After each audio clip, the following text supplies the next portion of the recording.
1. We are now live. Welcome to the GCW podcast, a live podcast covering all things related to the Galactic Civil War LARP event, a sci-fi airsoft event set in a galaxy far, far away. I'm your host, Husky.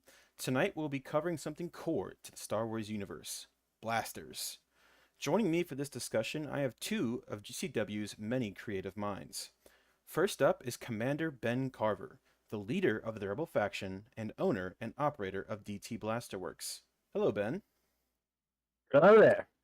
As well, we have Kem Kestrel, another Rebel hero. Kem has created many 3D printable blaster files, including the very popular E22M4 kit. Hello, Kem. Hello there. Right on. Do you want to have a say in what topics we cover or the guest we have? Do you want to join the Discord audience to listen in on our pre and post show banter? Do you want the opportunity to be part of the conversation and have your voice be heard? Then please head on over to the Galactic Civil War Patreon page, which you can find in the description of this video. Without further delay, let's meet our guest. All right, Ben, Kem, so great to have you guys. This is a very Rebel stacked episode, which I'm kind of excited about. We get no dirty plastic boys here to interrupt our good talk about weaponry. So let's jump right in. Tell me about yourselves. What was your introduction to GCW, and what's the character you play? Kem, we'll start with you first. Yeah, thanks. I appreciate it. Of course. I was hunting around on the internet a few years ago and looking for Star Wars LARP-related activities. I participated in a Star Wars LARP when I lived in Southern California, and that was a lot of fun. And I happened to stumble upon something that was talking about people using airsoft guns and turning them into Star Wars blasters and LARPing with, which obviously led for whatever.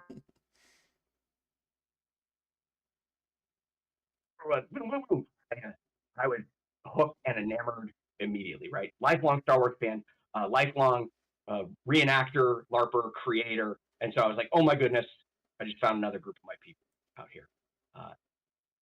And after finding DT Blasterworks, we'll hear from a second, I'm sure, I was like, oh man, he's got so many cool kits. But you know what he doesn't have?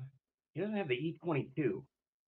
I think I'm going to teach myself how to 3D sculpt so I can make the E22. And that's it. The rabbit hole down. I've been doing this for the last when did I buy that? 2 years, I think. I've been pretty involved. I think it was summer of 23. Yeah, summer of 23. Bought my first 3D printer, started teaching myself how to sculpt, published my first file. And I've had a great time at all the GCW events. Awesome. So who is Kem Kestrel? Who are you at the events? I am a member of the 41st Pathfinders and Rebel soldier / operative, being a Rebel hero, dual class functionally. And what Ken loves to do, repurpose Imperial technology and use it against the Imperial, which is why I use a E22M4 as my primary blaster. I have a ID9 droid from Battlefront that I use as my med droid on my shoulder, because there's something real satisfying about beating your oppressors with their own weapons. Right on. So true. Yeah. All right. Ben Carver, good to see you. What got you started, and who are you? All right. Well, yeah, I mean, GCW is something that grew out of the Galactic Airsoft Alliance, which was a Facebook page I started. I think it was January 2021, and just kind of putting the feelers out there. Like, it kind of started with the A280 blaster, which is the first airsoft blaster I made. I essentially was like, I've been into cosplay and costuming and Star Wars costuming for a long time, and I was looking at the A280, and obviously that's built off a AR-15 platform, and I was looking at some of the kits out there that existed to put it together. I was like, a lot of them were like PVC going over the barrel. I was like, hey, you know what? They make some pretty small tracer units now. I could fit one inside that kit and have the tracer be completely hidden and have a functional airsoft blaster, because everybody was making the A280s out of airsoft guns and gutting them. And I was like, with all the con restrictions happening with, restrictions on realistic blasters, it's like, you can't take that to a con anymore anyway. Why are we disabling the airsoft functionality of this? Let's make it actually work. And then kind of went from there. Started Galactic Airsoft Alliance, and we'll talk about the foundings of that on a later episode. But we are now with Galactic Civil War, the official event of the Galactic Airsoft Alliance, and have dozens of blaster designs I've made since then. Learned a lot about modeling and building stuff since then. Currently working on a revision of the A280 to bring that back in a new form, using everything I've learned about modeling, trying to get away from PVC and into fully printed designs and things like that, just for ease of assembly. So, yeah. Right on. Now you are the owner and operator of DT Blaster Works. Would you like to tell us a little bit about that? Sure. I mean, the DT Blaster Works, I kind of started getting into 3D printing seriously during the summer of 2020. I've had a 3D printer for a while, kind of like just making stuff for around the house and things like that. And then when I got furloughed during the Great Plague, I was like, all right, I have to come up with another income source here and start a business and start selling some 3D printed designs and things that I made. So I started an Etsy store, still operate that, but Etsy's policies make it really difficult to sell anything cool. Yeah. So I eventually and I have the creative sell blasters and other things that Etsy's terms of service would not be so happy about. Yeah, and then through DT Blaster Works, I've got blasters up there. I've got some gunsmithing tools that I also make. The Comblock Cleansers soap line, which my girlfriend Hannah, that's kind of her project, about some of the gun mag soaps, where we take real magazines and make a silicone mold, and there's actually no 3D printing involved in that process. They're all one-to-one replicas, and so kind of do that as well. So DT Blaster Works has kind of become my outlet for all those creative projects. Right on. And what does the DT stand for? DT stands for Domo Technologies, which is the parent company that my LLC operates under, and Domo is my dog. So Gotcha. Right on. Nice.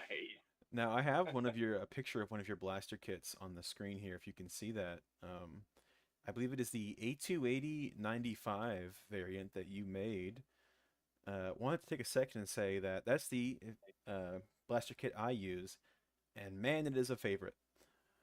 I was just wondering if you could kind of talk on the design and taking something that is not really seen on screen, but making something very close to what we see and adapting it to an airsoft gun. Because I know the A280/95 variant was something you kind of created yourself, right? sure, yeah. I mean, the A280/95 is essentially what is the missing link between the A295 of Empire Strikes Back and the A280 of Return of the Jedi. Now, really, the real world reason why they didn't just continue using the A295, which Battlefront likes to call the A280C or whatever, Yeah. is because the originals were built off of Sturmgewehrs that were in Norway, and they were using for the movie prop production there, and they could not import those into the United States for the filming of Return of the Jedi. And so they're like, okay, we need to recreate this using some M16s. I think they were actually Colt SP1s that they used for the original prop. And so you end up with that version of the blaster, which was really supposed to be the same blaster. But now there's kind of a convergent evolution of the two, because you end up with a couple blasters, typically from the Empire Strikes Back era that are more based on the Sturmgewehr. You've got the A280-95, you got the DLT-20A,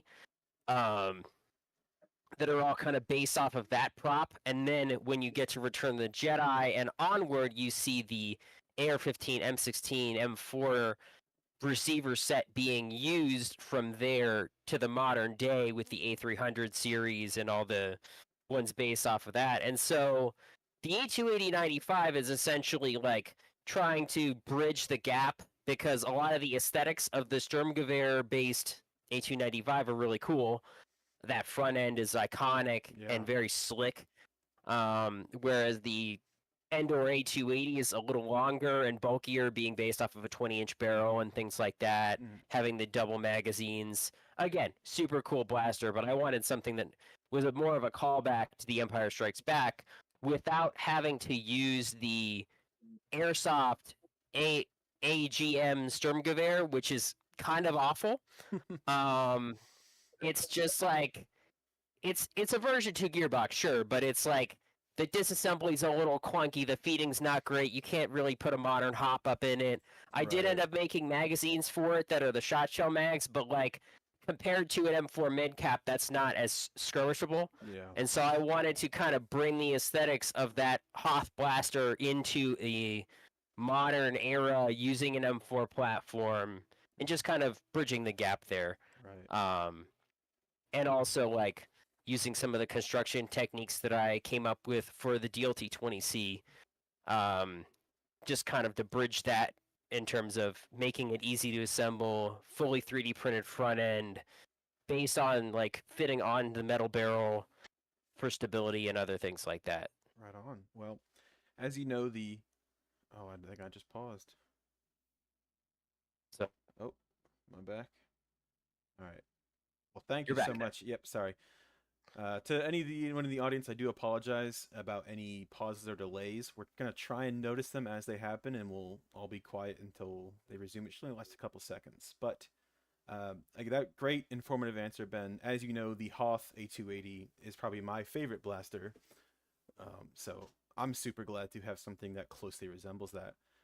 Now, Kem, I have a very similar question for you regarding the E22 M4, which is hopefully now on screen.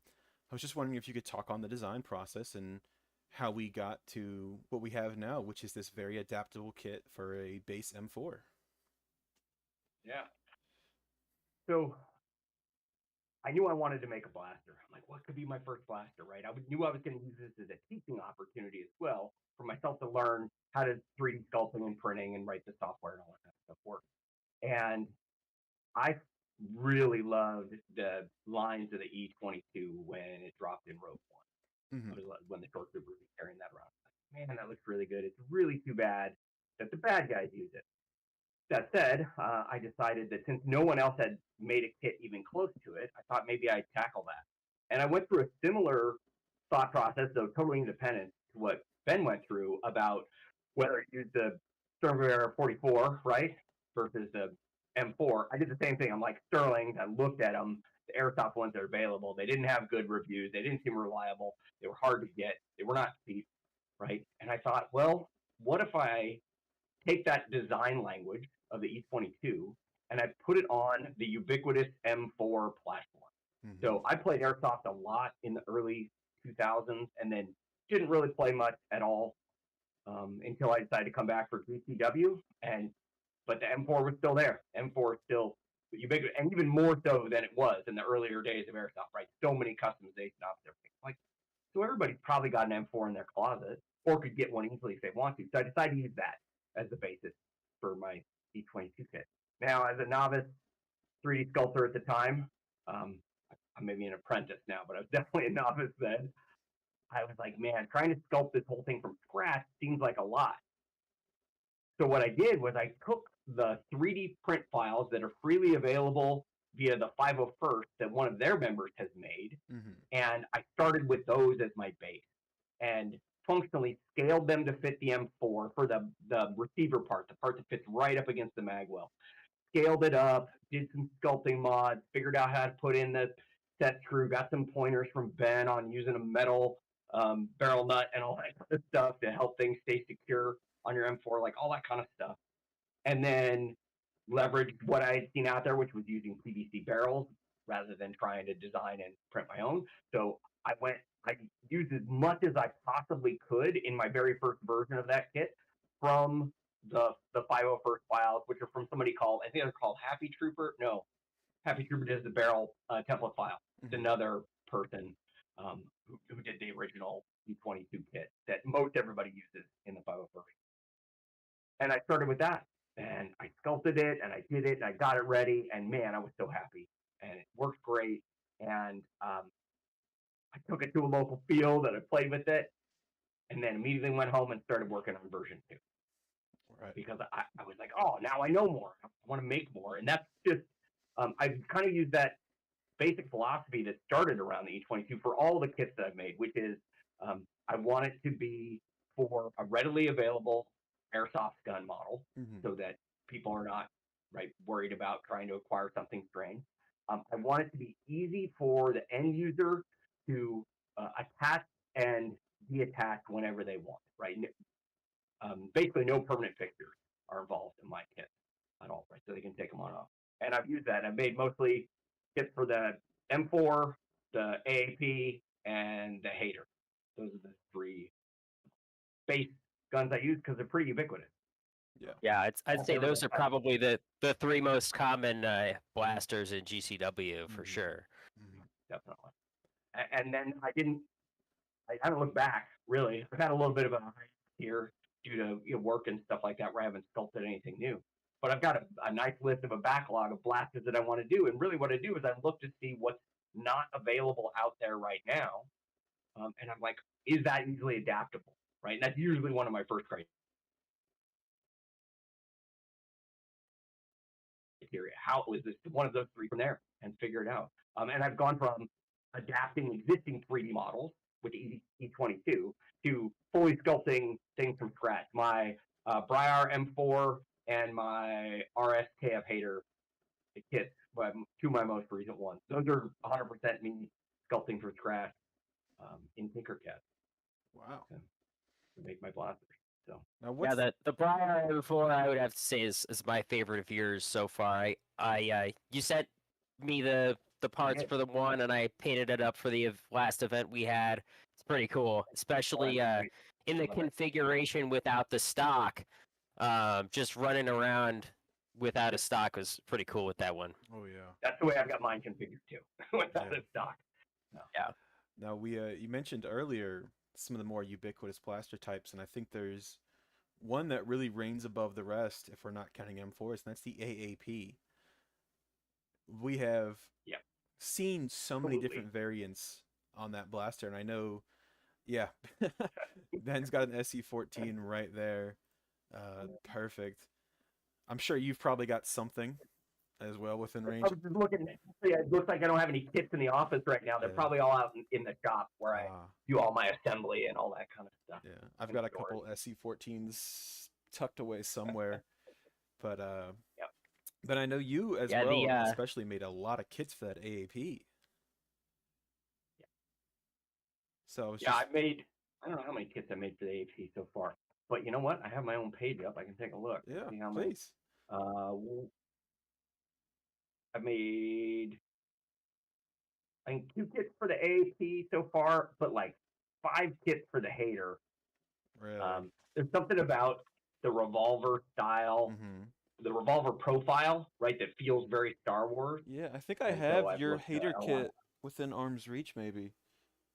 I don't want to waste too much time looking for it, but I want to say it's probably one of my favorites. Yeah, it's right over here. It's not painted though, so I don't know if I want to show it off, but it is really cool. Here, let me drop you the image of the painted one. Yeah, please. You can put it up for folks. Feel free to put it in the Discord chat.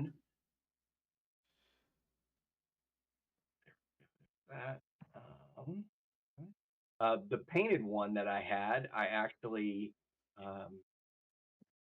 donated to last fall as one of the giveaways. That's right, yeah. At where were we? Boston last fall, right? In Texas? Rhaegor, yes. Rhaegor, that's where we were. Save so many planets. Yeah. They all start to blend together after a while. Tell me about it. Yeah. Sorry. Yeah, the SE14R I think is one of my favorites for the I love that one. AAP. It actually kind of hit me. The inspiration for it, I was reading through the Rogue One visual guide on like a Sunday afternoon over some coffee or something, and I was just on the Death Trooper page, like that C14R. I was like, you know what? I could totally make an AAP kit for that. Right. And Yeah. so I I don't know if it was my first AAP kit, but it might have been. It's got to have been close to the first one. And I actually start to finish on the design in about a week. Nice. Just like Awesome. it's one of those things like the best designs are the ones that just everything falls into place Oh yeah. quickly. And did one minor revision on the kit after the first prototype, which was allowing you to take the lower off Yeah. for maintenance and Nice. adjusting the hop up because everything's all closed up top. So that was that was the only real revision I did on it from the first prototype. But yeah, I mean, other than some additional muzzles for different tracer units, I still think the UVT 106 is the ideal one where you've got the muzzle just sticking out enough to turn it on. Fits the profile the best. But Oh yeah, yeah. it's been a great blaster, and I run it myself plenty of times, and it's been a great in lieu of the in lieu of the E11, Mm-hmm. which has it's one of those airsoft paradoxes. The On. other one, which is the WE, I think, Yeah. or AW Customs or whatever, A180. It's one of those like, yeah, you can buy this on Evike. It does exist. Is it good? It's I wish it was, but it's kind of not. It looks really cool, but the functionality of some of the commercially available blasters, Yeah. this and the E11, both fall really short for actual gameplay, and it's such a shame because it looks really cool. It's as accurate as you could probably get with one, but this thing struggles to make it through a magazine. The Oh, yeah. E11 is kind of the same way where it's on the lower end of performance compared to, you know, your basic M4 while costing probably 3 times as much. Oh yeah. I got one of those A180 kits years before I found the GCW, just 'cause I thought it was so cool. Right. And after I put my first kit together, before I'd come to a GCW event, I'm going to my local field. I'm like, I got to, you got to shake test everything, Mm-hmm. see how it all works. I don't want something to fall apart my first big event. And I took my A180, and everybody's like, man, that's so cool, right? And at one point, we in a little bit of urban house to house, and I transitioned over to it, and whew, that was disappointing.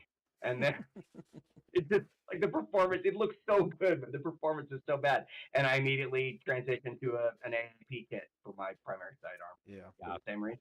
Yeah. Yeah, the AAP fits that perfect sweet spot of it's affordable, it's very effective, and it's very easy to build kits for because Yeah. their only moving part is on the back. So as long as you have clearance for attaching a charging handle to the back or leaving this part clear, you can put anything you want over it, and it's round, like perfectly round on the barrel. So it's very easy to model for. It's honestly a blessing, and I really hope that they never stop making them because Oh yeah.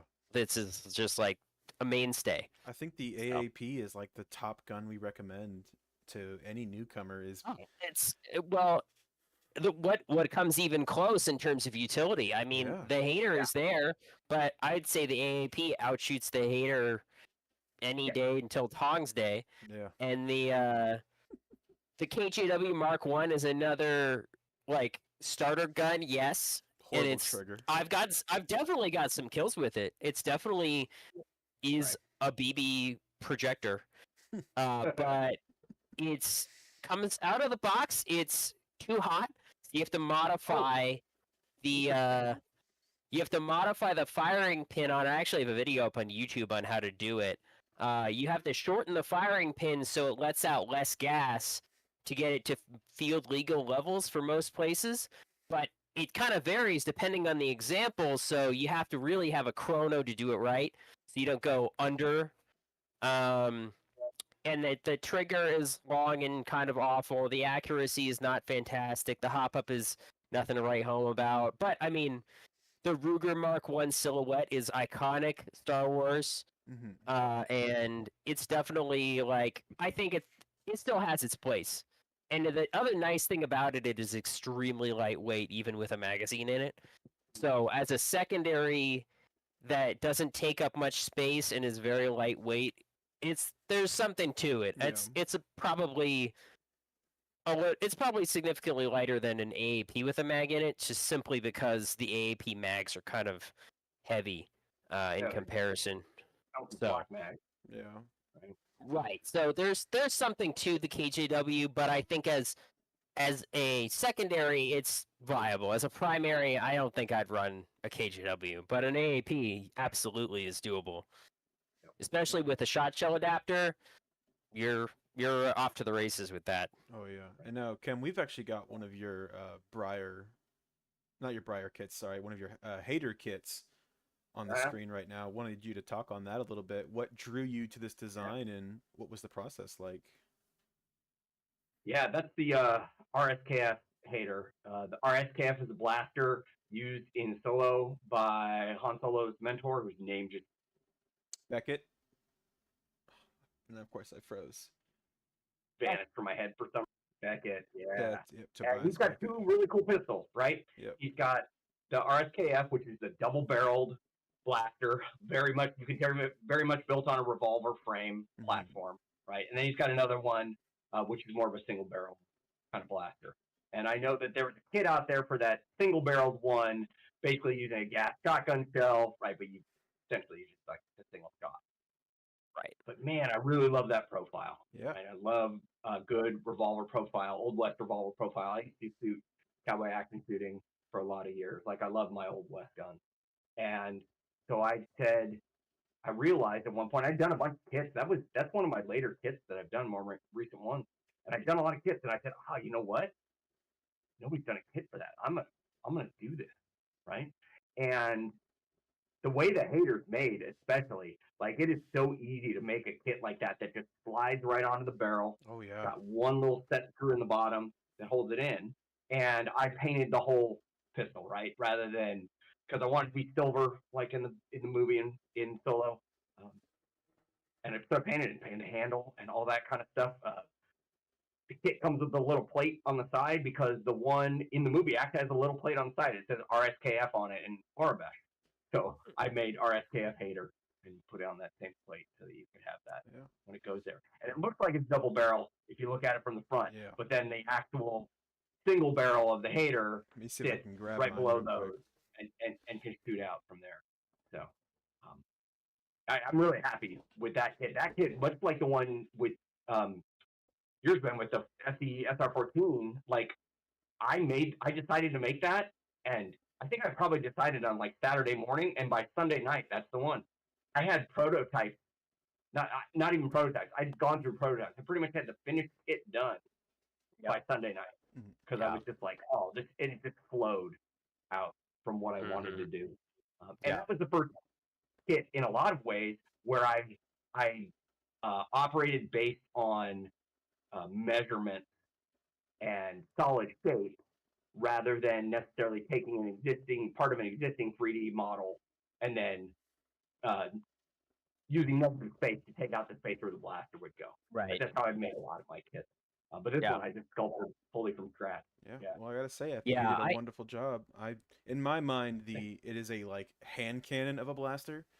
So it's very fun because that silhouette sits and stands out on your hip, and when you pull it out, it feels very like you're about to dispense some hurt. So it's a really great blaster for anyone that wants something a little meaner looking.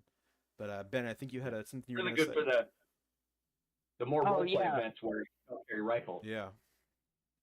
That's a good one for that.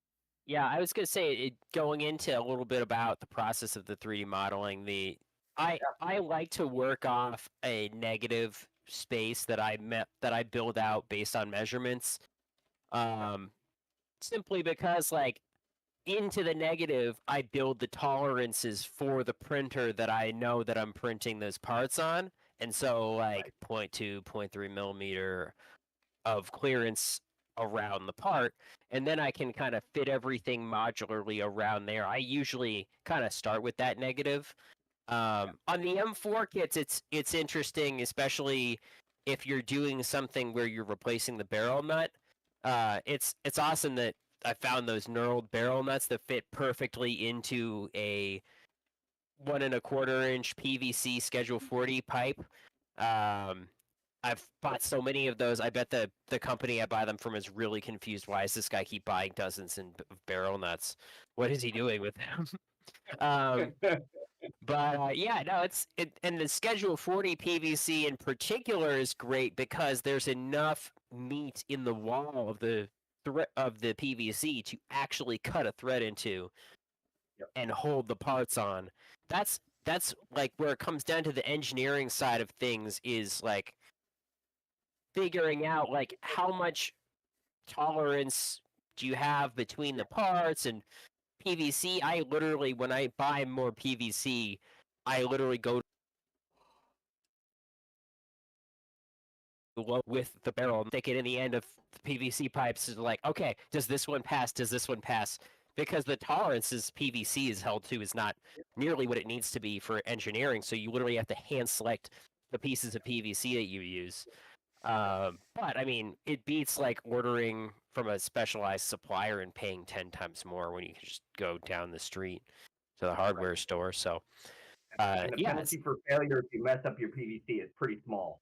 You're right, out a couple bucks maybe if you mess up your PVC. right. So, yeah, stuff like that. It's just like there's all these little parts to the process that people don't really see, like and like tapping all the holes in the kits before I send them out, doing the pre-assembly there. It takes quite a lot of time to do that, but I'd rather do that myself than send it to a customer and be like, okay, now you tap this hole, and somebody screws it up and ruins the whole kit. So before anything leaves my house, I know that the screws are going to fit it. I hand assemble as much as I can just so I know that it's gonna work when Oh it yeah. gets to the customer. So I can attest to that fully. I do not have an engineer's bone in my body, but the every kit I've bought from you has been simple installation, at least simple enough that once I stopped thinking,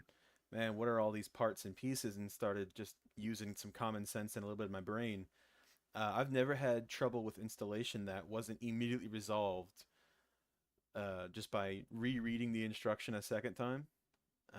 And to anyone else that's listening and considering buying a kit, your customer service is on point, man. You answer questions fast and Can't go accurately. wrong. I- Yeah, I'm I always make my own here stuff, if you and need any I help. own D2 Blasterwork kits, yeah, right? So that's how good they are. I yeah, could go make my own version if I wanted to. yeah, Nope. I'm gonna use Ben's. yeah, Yeah, for sure. But definitely. and I think it comes down to the difference of whether or not you want to print it yourself or if you want to buy one. I think both ways are both incredibly valid. Not everyone has a 3D printer. Yeah. Um, I think we. Well, and even I've bought 3D printed stuff Mm, before because I know that if somebody's selling something, it's like, hey, they probably I don't see all the iterations they've gone through to get to that point. And almost every time I have bought a 3D model to print anything, even if it's like a coat hanger, I usually open that model up and put it on the print bed. I'm like, I don't like the way that facet is Right? sitting. Why did I'm you do gonna that? reorient this, or like, it's like usually when I see a 3D model out there, I tweak it in some way before I actually print it because there's usually some preference I have for the way the part geometry is. It's like, all right, I'm gonna alter that a little bit. But yeah, I mean, the models available online for blasters are such a great starting point Yeah. that I mean, if there's if only for scaling yeah. is the main reason that I will if I'm think about okay, I'm gonna make this blaster. First, I'm like, okay, has anyone 3D modeled this before? Is this like an existing thing? And if so, I'm gonna buy that model. I'm gonna bring it in just to like get a sense of scale as to how does this mesh up with the base gun that I'm trying to put in it? And then Done that like, exact same thing with the RSKF. I did that.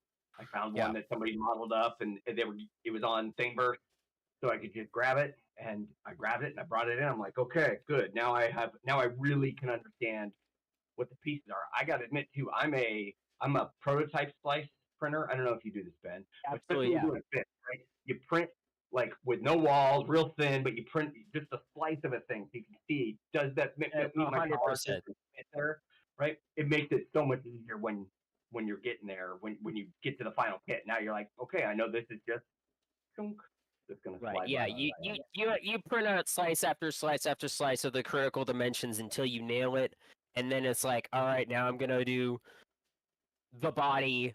Now I'm gonna add some more details to it and go Yeah. from there. But Yeah. it comes down to that perfect fitment is what really you got to nail that fitment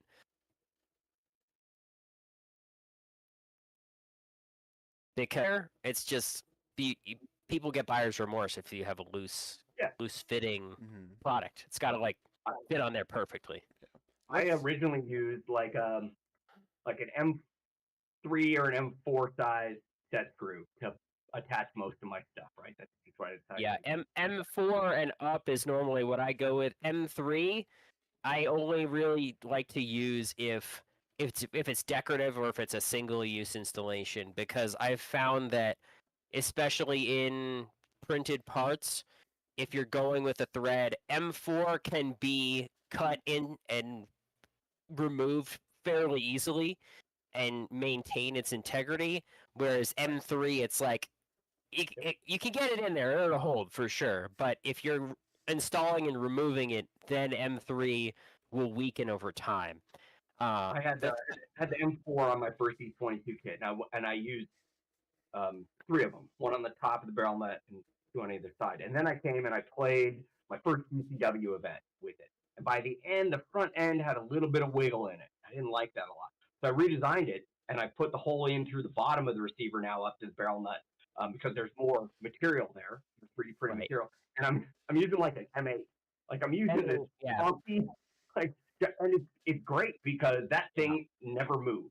Like it's just solid on the gun. M4, M5, and M8 are kind of my three most used thread pitches, and M5 I found is the point at which a printed thread starts to become viable as a starting point. Yep. And M8 I clean it up with a tap, but M8 threads print pretty nicely from the start. M4 I basically just start with a 3.5 millimeter hole and just zip a set screw through it with my electric screwdriver to cut the thread into the part. Yeah, on the bigger ones, if I need to, I have a thread cutting set that I got, a tapping set, and that was actually one of the super helpful tools that I got. Absolutely. Tap set and metric drill bit set are absolutely indispensable. Absolutely. Right. And digital micrometer so you can measure all your tolerances and get everything correct. You got one handy? Yeah. Gotta get the Mitutoyo one. I don't have that one. I must have it super. It's all about the process. I love a good process. I love learning a new skill, and I think that's why building blasters is just so much fun for me.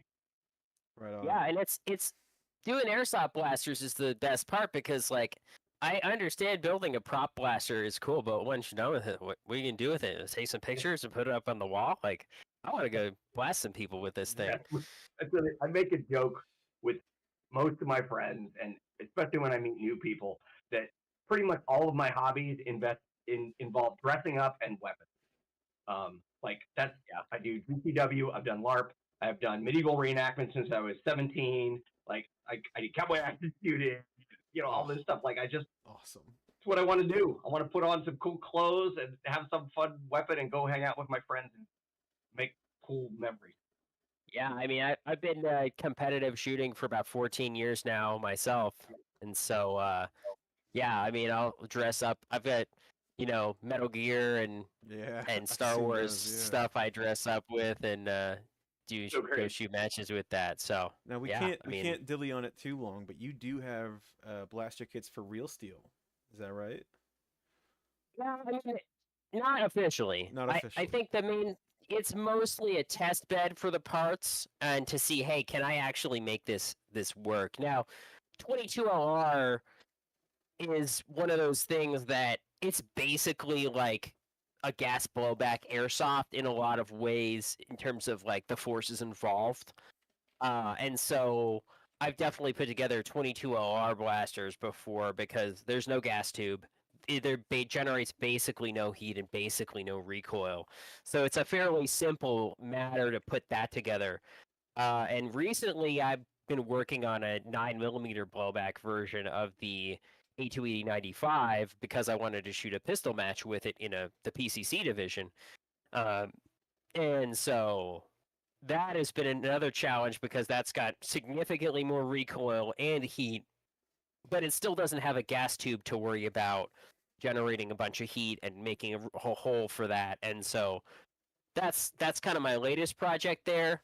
Um, and it's again it's another way for me to like have fun with the blasters I make and bring attention to the cool things we do Right on. Right on. with this whole thing. But yeah, I mean, it's just like a much harsher environment with all the recoil and the Yeah. heat that airsoft doesn't introduce. So it's kind of putting my engineering of those airsoft blasters to the ultimate test of sudden G forces of the recoil and things like that. But yeah, I mean, again, I always just like to cross pollinate all my hobbies whenever I can. Right on. Right. Yeah. Now let's pivot back towards And it's airsoft and using these kits, yeah, especially. Um, I think we could all agree, uh, despite our probably biased opinions, that having a kit on your blaster, while not required for attendance, really elevates the experience. And takes absolutely. any kit picture you take, because we all put our kit on, go outside and take some pictures. That looks a Yeah. lot cooler when you've got the Rebel Blaster, the Imperial Blaster in your hand. So I know you both have made a wide variety of blasters. I'm just wondering if you would have recommendations as to what you would consider to be the quintessential blaster for either faction. Mm. Sure. I mean, I would say the DLT-20C Right. is Yeah. kind of what I've made. I made that essentially to address the shortcomings of the E11. Because the E11, obviously, totally iconic blaster for the Empire, but it just isn't very good in airsoft, unfortunately. And I'd like to think that someday we'll get to a good Sterling, but I have it's not like it's also not worth it for me to make an E11 because it would all need to be from scratch, and I could never even approach the price point that S&T is selling it at for a complete blaster. And so I was like, okay, but what's the next most iconic Imperial rifle? It's the DLT-20A, which is used as a sniper rifle. It's used as a long blaster in so many different things. And it's like, okay, now let's adapt that to the M4 platform. Um, and this was my kind of first foray into a super long printed part. I actually have a custom printer I designed to make this blaster Wow. specifically because the barrel Awesome. can be up to 500 millimeters tall. And so I have a custom Ender 3 Max that I modified to and reinforced with a whole cage structure and everything to make this blaster so that I can print the entire barrel as one piece. Because if you introduce a joint in there, suddenly that is the first thing that's going to snap off. So it needed to be one piece. There was no option of it not being. And so based on that, it's just a replacement barrel nut. You put the tracer on the end, slide it over, and use the scope mount with one hole through the top, connects into the printed front end, and then there's an M8 set screw in the bottom to hold it all in place. And I've actually have 4 of those that I have rented out at the events and put in the hands of players, and it's just like go wild with it. And so far, they've all held up great. And I think that's the ultimate test is like I wanted something durable enough that I could put in the hands of somebody unsupervised and not expect it to be returned to me in pieces. Now we've actually And so got the that's DL20 on screen.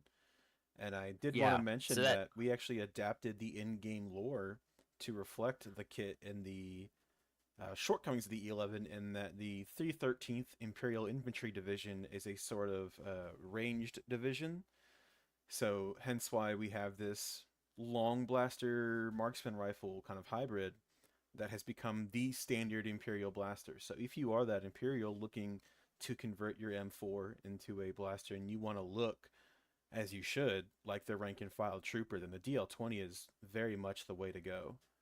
Um, Yeah, and then as far as for the Empire or for the Rebels, I mean, obviously I love the A280-95 as the new hotness for the Rebels that brings in that original trilogy flair, but the A300 is definitely become the ubiquitous Rebel blaster, not just in our events, but in the new era of Star Wars. mhm. That has sort of replaced the A280 in the hands of Rebel troops, and so that's commonly seen amongst the 41st Pathfinders and other Rebel adjacent forces. But the cool thing about the A300 is I designed that one in conjunction with Dean, one of our founders, and it was designed around the Kitech sound kit.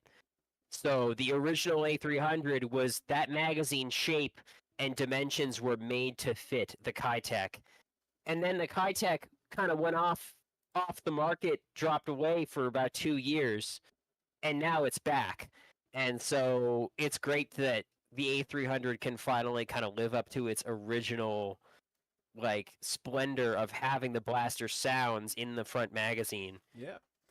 again. And the A300, we've got a couple different variants of. My favorite is the short commando variant because it's just about as long as the M4 with the tracer unit on it, and it's very handy. It's got a good kind of chunkiness to it. But the long blaster variants, like in Rogue One, are very cool as well. Yeah. Yeah, absolutely. That was a very A300 comprehensive would be answer. my A300 would be my Rebel Blaster. I actually bought that kit from you because I'm like, I have to have that one. Like, I don't even know if I'll ever play with it. I just had to have it. Right. Fortunately, I have extra stuff so I can get my friends in, which I know a lot of us do too. Right. That first hit's free, so got to get your friends in somehow. Of course. And giving them a good blaster, making them feel cool. The way to do that. Of course, when it comes to Imperial rifles, I can't argue against the DLT 20, but of course, I'm going to go with the E22. Um, now that's obviously much more of a special forces, right? Short Trooper, see it a lot in Rogue One, and then you've seen in some other of the Star Wars productions since then. You see that both in the live action as well as in video games and stuff like that. Now, I was under the impression And I that really it like was that one. actually like a repeating blaster. It was Yeah, the barrels are supposed to reciprocate, yeah, so it kind of right? serves the Kind of role of like a an heavy old repeater. school anti-aircraft gun. Hmm. Yeah, and we've actually had a couple people kind of use the E22 M4 along with a fixed M16 stock, and it really pretty closely approximates the overall silhouette of the TL50, Hmm. which the Yep. TL50 is kind of based. It's kind of a nonsense blaster that's not actually based on a real firearm. It looks Like, kind of like one of the old Calicos. I used to have one of those. yeah, it's kind of got a weird sort of. The grip is very German in a way. It's almost like an MP40 grip, and then sort of like very front heavy weighted, with the stock kind of dropping down a bit like a G3. But it's not based on any No. practical airsoft base, and that's a problem you run into with a lot of blasters.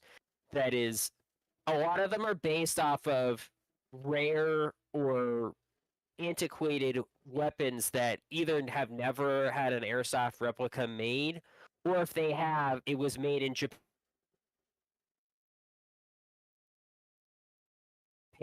and you can get them anyway. So it what when it comes to making an airsoft blaster, that's one of the ultimate challenges is how can you adapt the original blaster design to something that people can actually get their hands on and it still looks good and it's functional. And the other thing is like you can't just really unless it's something that's completely ubiquitous like the AAP-01, you can't be like, okay, well, it only fits this one particular gun and like, okay, you have to go out and buy that because you get things like the AK is something where, yes, there are lots of airsoft AKs out on the market, but there are about 4 different construction methods to how those AKs are actually built. And so making a kit that fits on an AK, suddenly you have to be like, okay, is it TM style? Is it VFC style? Is it LCT style? Is it ENL style? Like things like that. All these different manufacturers have all these different like ways of that they put the airsoft AKs together. So you really are back to square one of if you were to make an AK kit, it needs to be based on one particular AK. And then like the AK is not a great base for any blaster anyway.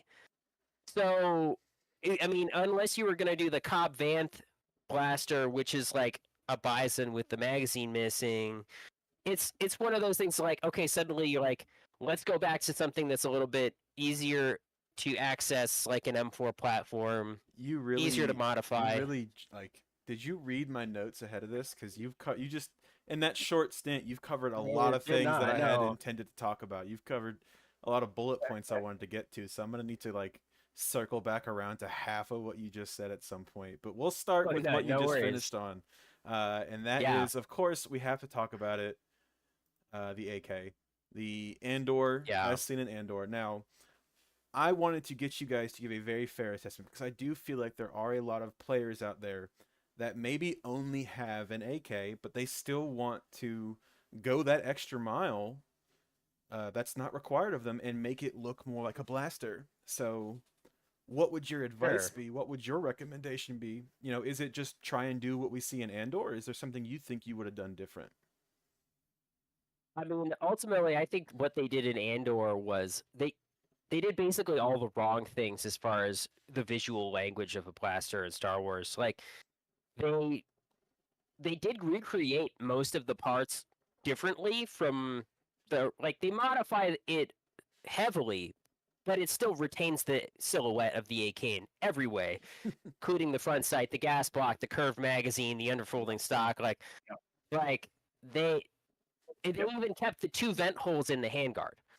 So I think that the if you were to take an AK and make it into a blaster, my first recommendation would be you need to shroud it in some way that hides the origin point of it being an AK, which usually I've seen people put a couple Pringles cans over the barrel, and that's honestly more blastery than the Andor AK.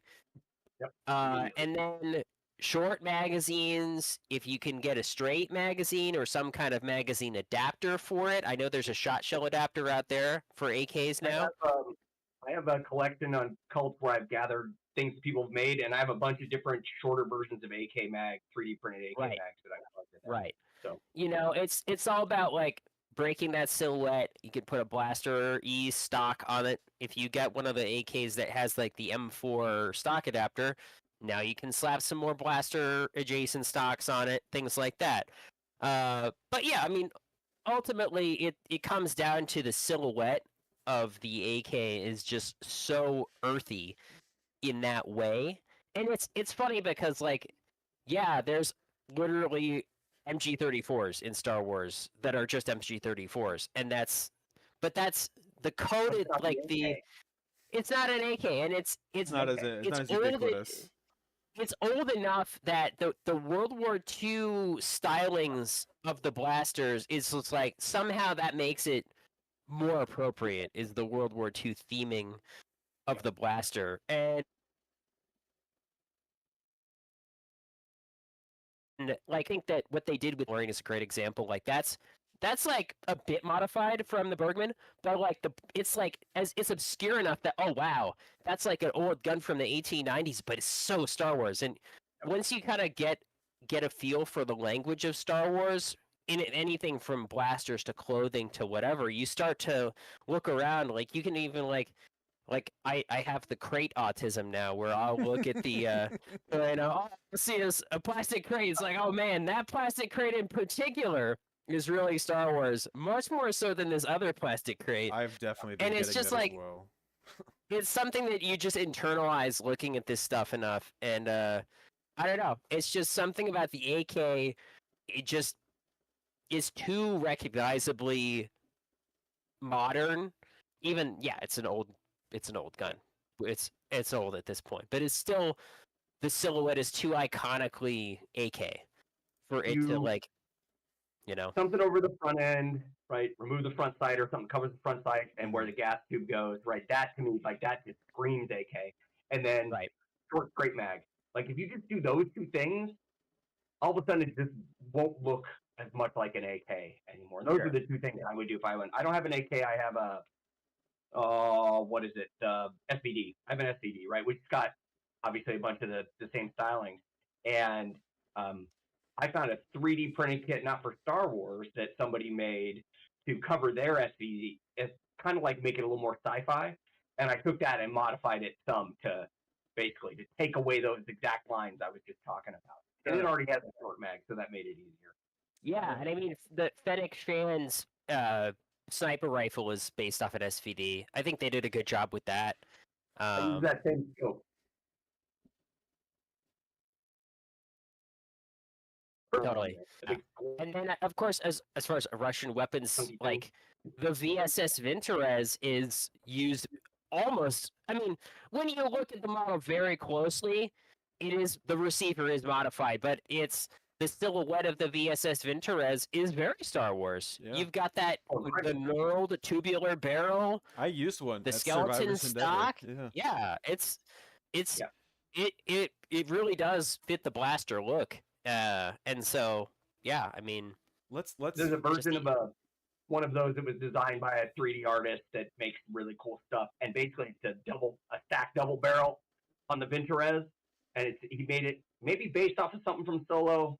I don't remember exactly. I have to look it up, but it's just like you look at it, you're like, that looks like, and he did it in gold and black. Looks like this fancy high end Star Wars blaster, and all it is functionally is a Vintorez with short or no mag and a second fake barrel under the main barrel.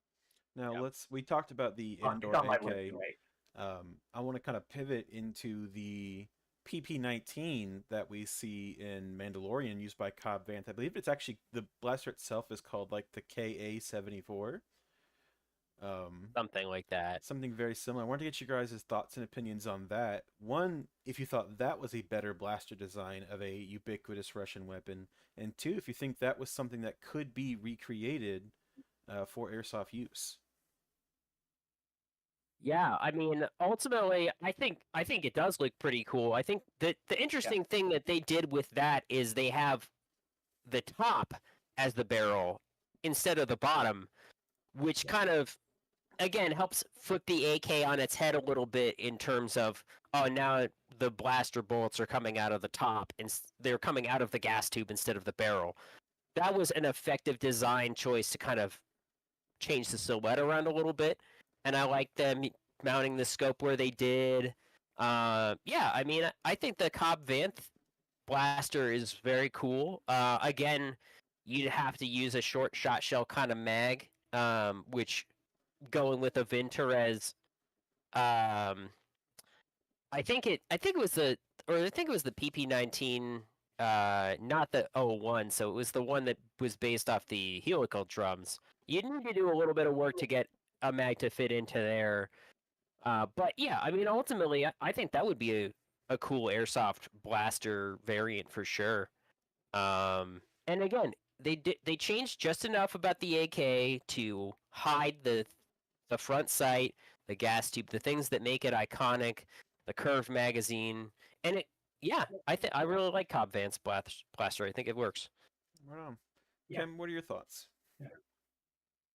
They're very similar. Also, the use of the fabric wrapping on the blaster, like that's incredibly Tatooine original trilogy kind of stuff. And to me, so that really helps the visual language as well, because they decided to do that. Your point about making the barrel in a different spot, just reminding me of this. One of my designs, I had to do the same thing. Basically, make the M4. I was doing an M4 design, and I couldn't have it where it's my Scorpion M4, and I couldn't have it with the way that gun is. That blaster is flowers. Husky just dropped some images of it. I couldn't have it come out the top. The top couldn't be the actual barrel for the blaster. Because the silhouette wouldn't be right to try and fit it on there. I also like to do a lot of things with my designs where the 3D print extends over the M4 receiver in some way to kind of match that silhouette, right? Make it a little less M4 for those weapons that aren't M4. And so I made these design decisions, and the bottom of those two barrels on the Scorpion is the actual barrel that fires. I promise I'm gonna I pull it didn't up. even think about that with the KA until you pointed out that essentially they did it in reverse, right? Have it come out the other part that doesn't shoot. So here is the actual in-universe design. I believe you're talking about. The Scorpion? Yes. Should be on screen any moment now. Scorpion is that's the one. Star Wars: The Old Republic blaster, right? And I was looking for blasters that kind of fit that unaffiliated Mando faction kind of thing. And so I was hunting around through all kinds of Star Wars media trying to find blasters that I could design to do it. And I did this one at some point last year. And I've actually seen it in use in games. Ben, I'm sure this happens to you too. You're looking at media from some Star Wars event that's not a GCW event, and you see one of your blasters, and you're like, oh, that feels kind of good. People are using my design. Yeah. Speaking of the Old Republic, you were involved in that in some way, were you not? Not exactly. So I do professionally. I make video games. I work on video games, but I've not had the opportunity to work on a Star Wars franchise video game. I never knew that about you. Wow. Yeah. I did spend 7 years at Riot Games. I'm thinking of there's someone else in our community who was a developer for the Old Republic, right? Yes, you are correct. I remember talking to him at length. Isaac, oh, that's Isaac right. Lane, that's right. Which I know because he and I worked together at Riot. He was on my team. Really? That's insane. You worked at Riot Games. Wow. Yeah, I was there for a long time. So I've been making games for about the last 17 years or so. Right now, I'm running operations at a small startup, getting ready to get our app out there. Can you tell us some of the stuff you worked on? This is so off topic, but I don't care. It's cool. The biggest thing I worked on that right now is League of Legends. I also worked at Cryptic Studios in the late 2000s, early 10s, and I shipped Champions Online, Star Trek Online, and Neverwinter. I did some game adjacent stuff. I worked for Zwift, which is gamified fitness, cycling fitness. Mm-hmm. It's really cool. Look it up, Zwift, if you want to. And then I was the EP on a currently unreleased title set in the Aliens universe. Wow, cool. Very cool. Yeah. I can't. And now I'm at a startup. Right on. Yeah, I do. I could tell a lot of stories. I've done a lot of things. I'm a little older than most people in GCW guess that I am. Thanks, Mom, for the good genes. And so I got a lot of miles and a lot of reps. So I've been able to do a bunch of stuff with my career. Now, to cycle back to the Cobb Vanth blaster, because that's admittedly one of my white whales. It's the blaster kit I think I've always wanted, but just one I don't have an AK yet. I might be getting one soon though, or a PP-19. We're looking at different options, but I was wondering if you guys had a white whale blaster design, a blaster you've always really wanted, but for some reason haven't been able to make happen. Man, I mean, I've definitely made a lot of the blasters that I wanted. The DC-11 is definitely one of those, because obviously the DC-15 absolutely iconic clone trooper musket. The DC-11 was like probably the closest that I was going to get to it without having to make something totally from scratch. So the DC-11 I'm really proud of, and obviously my favorite blaster is probably the DLT-20A. And I do have an airsoft version of that that I have tried to field, but the MOSFET in that gun is absolutely cursed, and so I've never actually been able to run it in a game. And it also weighs about 11 pounds and is made of steel, and so I don't know when I'm actually gonna run that. But yeah, I mean, I think that something that I'd really like to do would be a T-21. But it's one of those things that like nobody makes an airsoft Lewis gun, and I haven't and yeah, I mean you could base it off an M4, but at this point it's like that's feeling a little tired when it comes to like having Somebody, absolutely I mean, everything like, based off an M4. Give the did you see M16 the a go. airsoft Lewis gun project that somebody posted files for at one point? Did you see that one? I have. I actually didn't see any 3D files. I saw like someone who made one probably in like the mid 2010s on a World War II airsoft. Seeing it off an RPK, receiver wise, is probably like a little closer. But airsoft RPKs are actually kind of hard to get. The Cyma ones are not as available as they used to be. But I feel like that'd be a good place to start. Would be one of the Cyma RPKs, and then just go from there because you've got the long steel barrel that you can mount things to. You'd obviously have to do a lot of permanent modifications, stripping, cutting parts, just to get everything to fit over it. But I think that might be a potential way to go because the cool thing about airsoft AKs, they don't need the top cover. You can just they don't want you to know, but you can just take the top cover off and cover it up with something else. There's nothing actually in there. Right. That'll take the Functionally. silhouette immediately. Right, exactly. And then it becomes a bit shorter of a receiver and you can just then mount stuff on top. But something like that's kind of a massive undertaking. The I think another one that I'd love to see would be the RT97. Because again, super iconic original trilogy blaster, even if it doesn't see a whole lot of screen time. The Sand Troopers have it in the beginning of A New Hope, and then it's the standard Rebel heavy blaster in Battlefront 2. And again, there's not a really great base for that, which is unfortunate. That's what you kind of run into with some of the blasters that are based off of like World War II and interwar weapons that just like didn't get a whole lot of play in the reenacting side of things. And so I think it's an MG15 that or something like that that the RT97C is based off. But it's one of those things that you're never going to see an airsoft replica of it, so you need to just kind of start from scratch on some of those things. But Yeah, looking at a yeah, picture of it, I don't know what you would do about that. yeah, it's just kind of some of the OT blasters. Again, that's to me that original trilogy is kind of the core of the aesthetic, and Yeah. the more we can kind of get to those blasters, while some of the new ones are definitely cool, I like the A300 and things like that, but like getting to the core of those World War II inspired and based blasters and making more of those is really like that's where I'm at. As can we do that? Yeah. So Yeah. How can we get close? The closest we can get to that. Yeah. Yeah, I get you. I mean, that's always the goal. It's crazy enough because I don't half-ass anything. I'm always three ass peaks into anything I do. And so I went for my white whale with No the first. cursing. Is ass curse? Three butt peaks. Butt peaks. I went for my white whale in my first hit. Like the E22, Really? I was like, I'm making that. Right? I did that. And that's not to say that I'm not finding other ones that I want to do. But functionally, usually what I'm doing is I'm looking at a blaster design, and in my brain, I think, how easy is it to adapt that to the M4, the AAP, or the Hater, right? Like that's what goes through my brain first, and so those ones perkle up to the top of kind of like my queue of things that I might or might not work on. And one of them is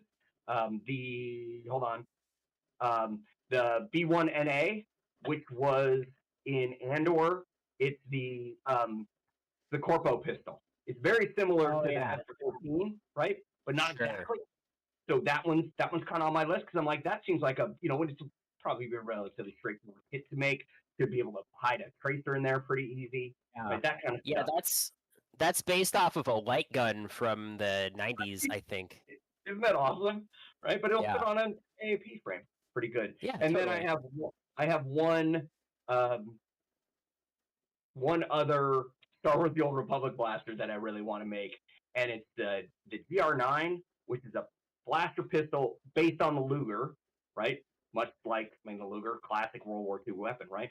And it's the one I use in the game when I'm pistol class and I want to shoot things. I really like it. Oh yeah. And so I've made a couple attempts at it, but I haven't nailed it yet. Right on. Anybody else, like whenever they're playing a video game, they have like a burning desire to use one of the blasters they actually have Yeah. for their character? It's like, all right, GCW has I'm gonna changed the way I play Battlefront. I'm gonna rock that A2 or E2EDC or whatever, and it's like, oh, time to switch over to whatever. It's such a crying shame that the SE14 is not in Battlefront 2 because like it is like the Imperial Glock. I mean, it's everybody has one. Everybody's got it. Yeah, so yeah, it's baffling that they did not put that in the game. Yeah, here's hoping we get some new cool Star Wars video games similar to Outlaws that focus more on the non-Jedi, non-Force users. Really, have you played it, Kem? Have you played Outlaws yet? Yeah, I played Outlaws. Really liked Outlaws. I played a lot. I really like turn-based tactical, so I played a lot of XCOM 2 with all the Star Wars mods, where somebody basically ripped all the art and everything out of Battlefront and dropped it into XCOM 2. And there's this new, they announced it at Celebration called Void. I think it's called Void Squad. It's Zero Company. Like that. Zero Company.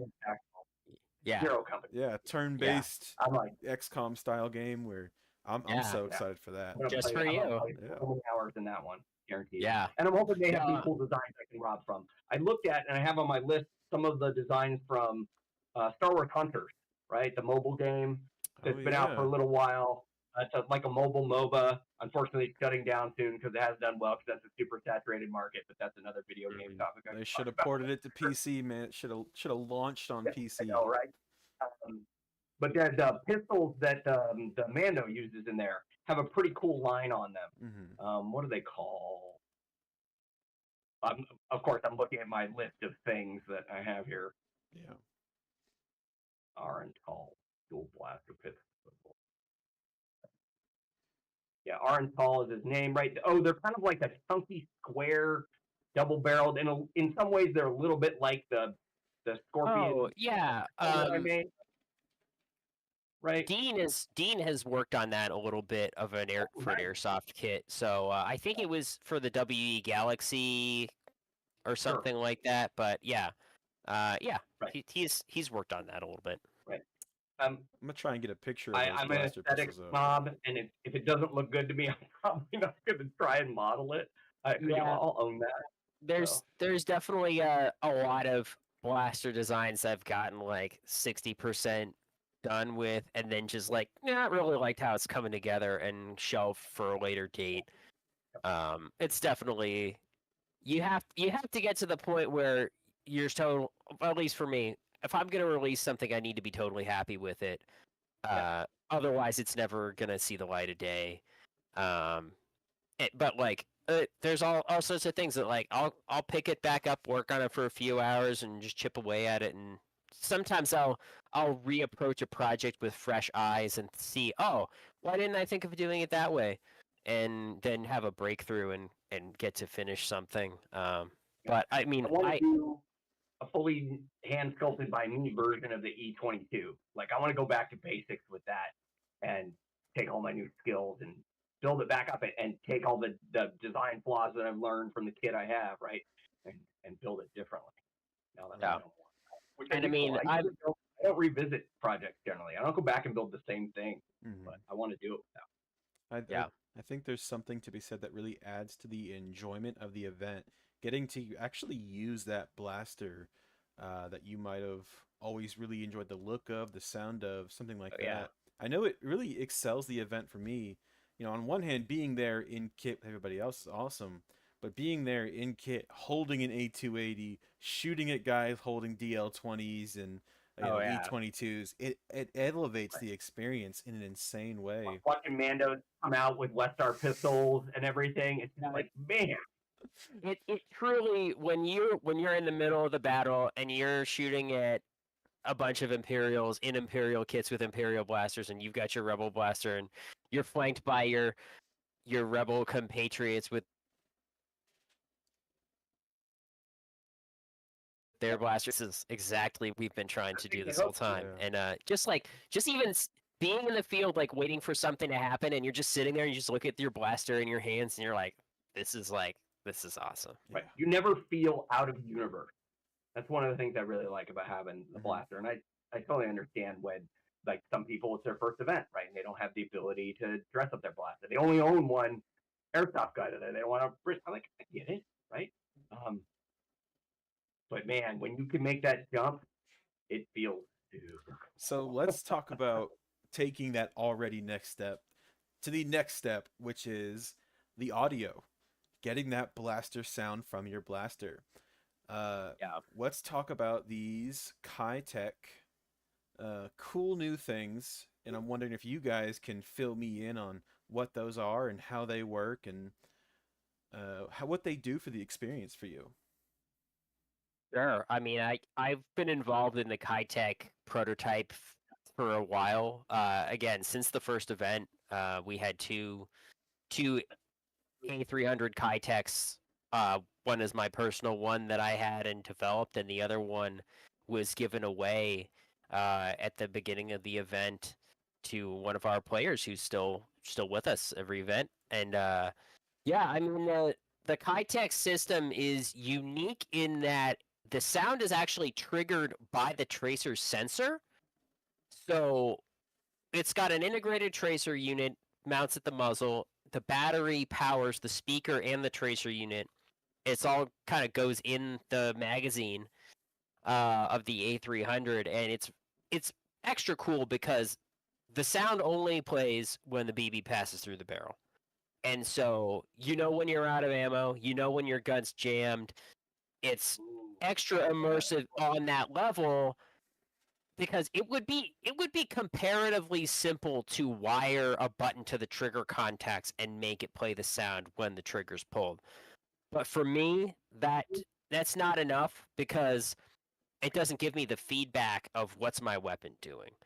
Um, so yeah, I mean the Kitech system is absolutely at the forefront of airsoft realism. Um, and I'd love to see the form factor change a little bit on a future version to have the circuit board be kind of long and skinny, because then you could hide it inside stuff and wouldn't need a big chunky magazine. That's been the hardest thing to integrate the Kitech into existing blasters is actually having to mount that somewhere.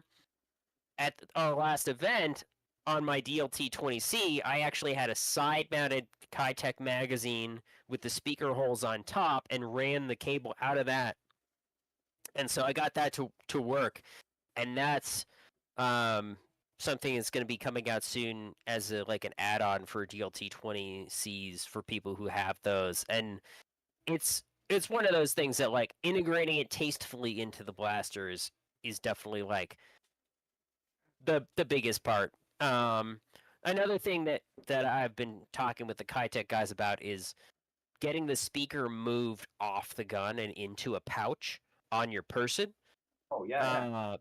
Using either like a low Bluetooth. latency Bluetooth protocol, something like that, just to try and shrink the size of the unit, shrink the power consumption of the unit, move it to a speaker.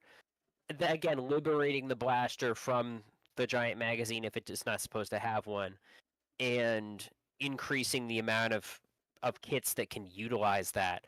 And I even think that the tracer function is almost superfluous considering how many great muzzle flash tracers are on the market. Um, the there's a couple really good ones out there. The Bifrost, the Flare M. Some of those kits, some of those muzzle tracers out there are not only very bright, but being able to match the muzzle flash to the color of the BBs is a huge part of that, in my opinion. Green BB flash, that's kind of takes the cake. I know we have someone else in our server who's worked on adapting lightsaber soundboards to blasters, again using the trigger contact mechanism, and those are really cool. And the compact form factor on that is really really cool. So yeah, I'd love to see things move further in that direction. Is it fair to say you would recommend the Kai Tech? Oh, absolutely. There's nothing else out like it out there on the market. There's been many other attempts to do a similar thing, but they're like the only company that I've seen that actually like has delivered on the product in a way that has been like available and reliable. I have to say the Kitech, I have not had any functionality issues in the field with it. Once it's powered up and you're going, like it makes the sound every time that a BB passes through that sensor. So Now, I and picked up the custom kit in their pre-order, and it came earlier this year when they were available. And it's unfortunately been sitting on my project shelf right next to everything up until now because what I really want to do, I want to integrate it into my E22, right? right, yeah. But I haven't had a chance to lay it out, look at the parts, decide what the best way is to do that. You know, where does the speaker go? Maybe in the bottom barrel. It's totally possible. It could go in the front of that. Maybe I'm not sure. yeah, I could use the Hanger, which you have on the E11s too, a little side-mounted thing. That may be a place where I could put some of the stuff, but I haven't done all the math around it. Whether I can. yeah, that I originally tried making the side mount box into a Hengsler counter style, but it's just so big. It needs to be Too like big. a fake magazine. It's Okay. that like the main thing is like if you really wanted to move it around, I would recommend like taking the speaker wires and soldering like bullet tips on them so you could disconnect the speaker, relocate that speaker somewhere else so you can shrink Yeah. the Totally. profile. Because when you stack everything together, it does fit neatly into the A300 magazine. But like Right. that's kind of a very special case because the A300 magazine is bigger than the A280 magazine significantly. So things like that. There's a lot of considerations around maintaining the aesthetics because ultimately the Yeah. most important thing, like the sound is icing on the cake, and the sound is more for you as the shooter.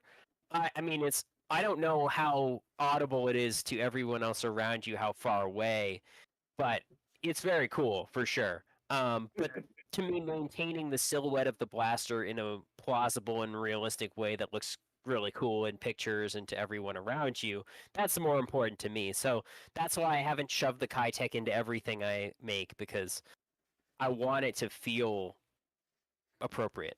Well, to our Have you viewers, used one of the bolt-on kits, the fully made, the one that fits on the rail? How does that look on blasters? You know, I have not actually had my hands on that. Yeah, I haven't either. So well, real quick, curious. to our viewers that are interested in a Kitech and elevating the experience for themselves, there is currently a 25% off coupon for GCW members, and that coupon is June 2525, all caps JUNE 2525. Now, I want to clarify, I'm not sponsored by Kitech. They've never given me anything for free, but I will say their products are really cool. And to Yeah, answer kind of what you asked earlier, oh, I'm paused. Am I unpaused? There we go. To answer what you kind of asked earlier, you're Ben. back.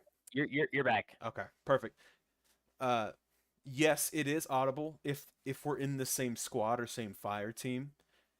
So that's really cool. Just kind of being hunked over in cover and hearing that iconic blaster sound, it elevates that experience so much. I don't think personally we'll ever get to the point where the blaster sounds are loud and audible enough that the guy shooting at you across the valley you can hear his blaster sounds. But Oh, you know, just wait. There's an aux out on oh boy, the Kitech Maker Kit, and so one of Shoulder these mounted days, speaker. yeah.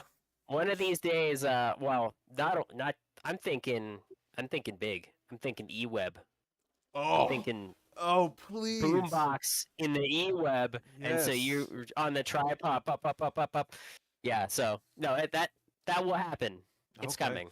That's something I think we can all look forward to. I am super excited for the day that I'm pinned down behind cover and that eWeb sound is just blasting away, scaring the crap out of me.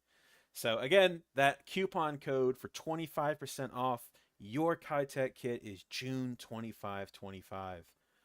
Oh, great. Yeah, and get the makers kit, the custom sound device makers kit. That's what everything that I've designed around is based off of.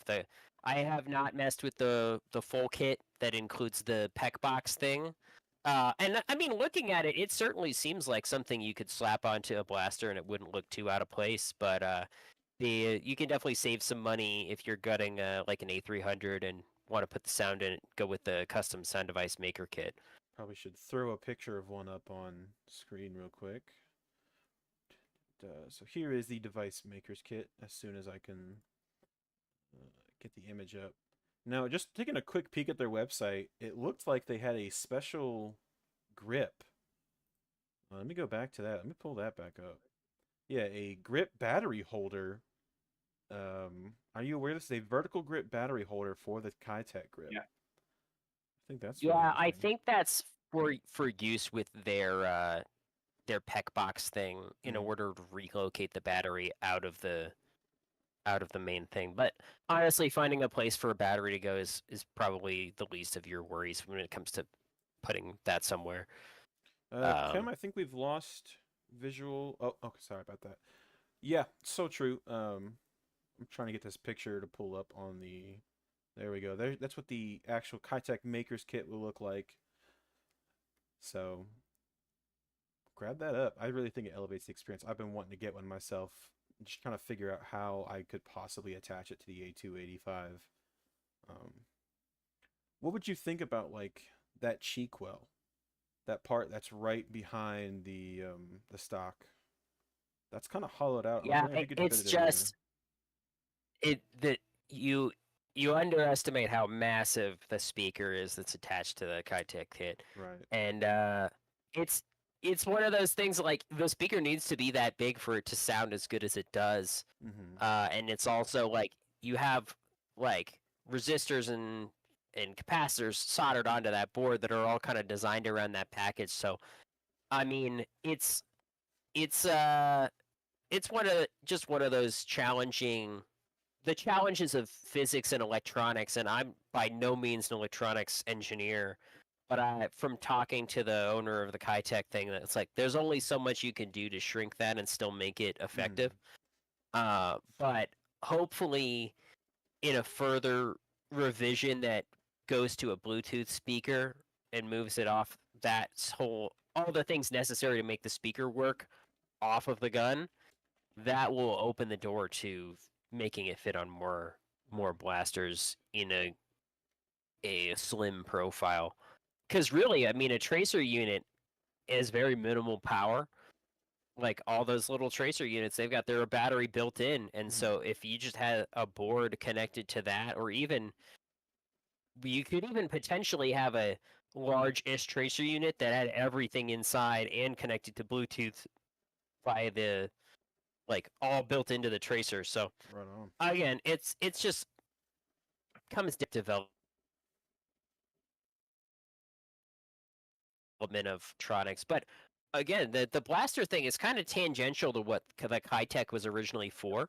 That that that PEC box thing is like originally blasters were not on his list of considerations of Mm-hmm. what to do, and he was like going for like a Really? suppressed M4 sound Hmm.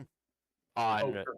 on yeah. So it's like the blaster thing kind of is like a secondary idea, but he's been a fantastic guy to work with, and so I'm sure going forward, when it comes to like developing new versions of the Kitech, we'll see like maybe more of a focus on getting it to fit inside of a blaster and moving the speaker off and things like that. But as is, like in the A300, it sounds absolutely fantastic and fits into the mag, and so Right yeah.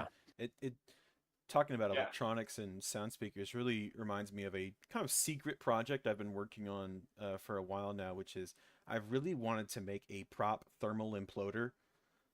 Just 'cause I love that Oh sound. It's yeah. one of my favorite Star Wars sounds, and so I don't Yeah. have it with me, but I have the shell 3D printed, and what I'm looking at now is just getting subwoofers that will fit on the ends and putting the motherboard, the battery inside. And the idea is it would be sturdy enough to be gently tossed on grass or rolled into a room so that, you press that button, you get that beep, beep, beep, ba whoop. So that's something that I've been really looking forward Oh, to that's doing. great. So just this whole conversation is making me think of that Yeah. and really wanting to get that project out there. Um, that, Yeah, airsoft grenades are a whole like yeah, it's always like airsoft ordnance is such an interesting topic because you are trying to like straddle the lines of realism and field safety and yeah, durability and low cost, and it's just like there's just so much that goes into making airsoft ordnance that's safe and effective and cost effective that it's like finding that sweet spot's very difficult yeah. because when you think about real ordnance, it's safety and cost are not really considerations of real ordnance, and Not the same way.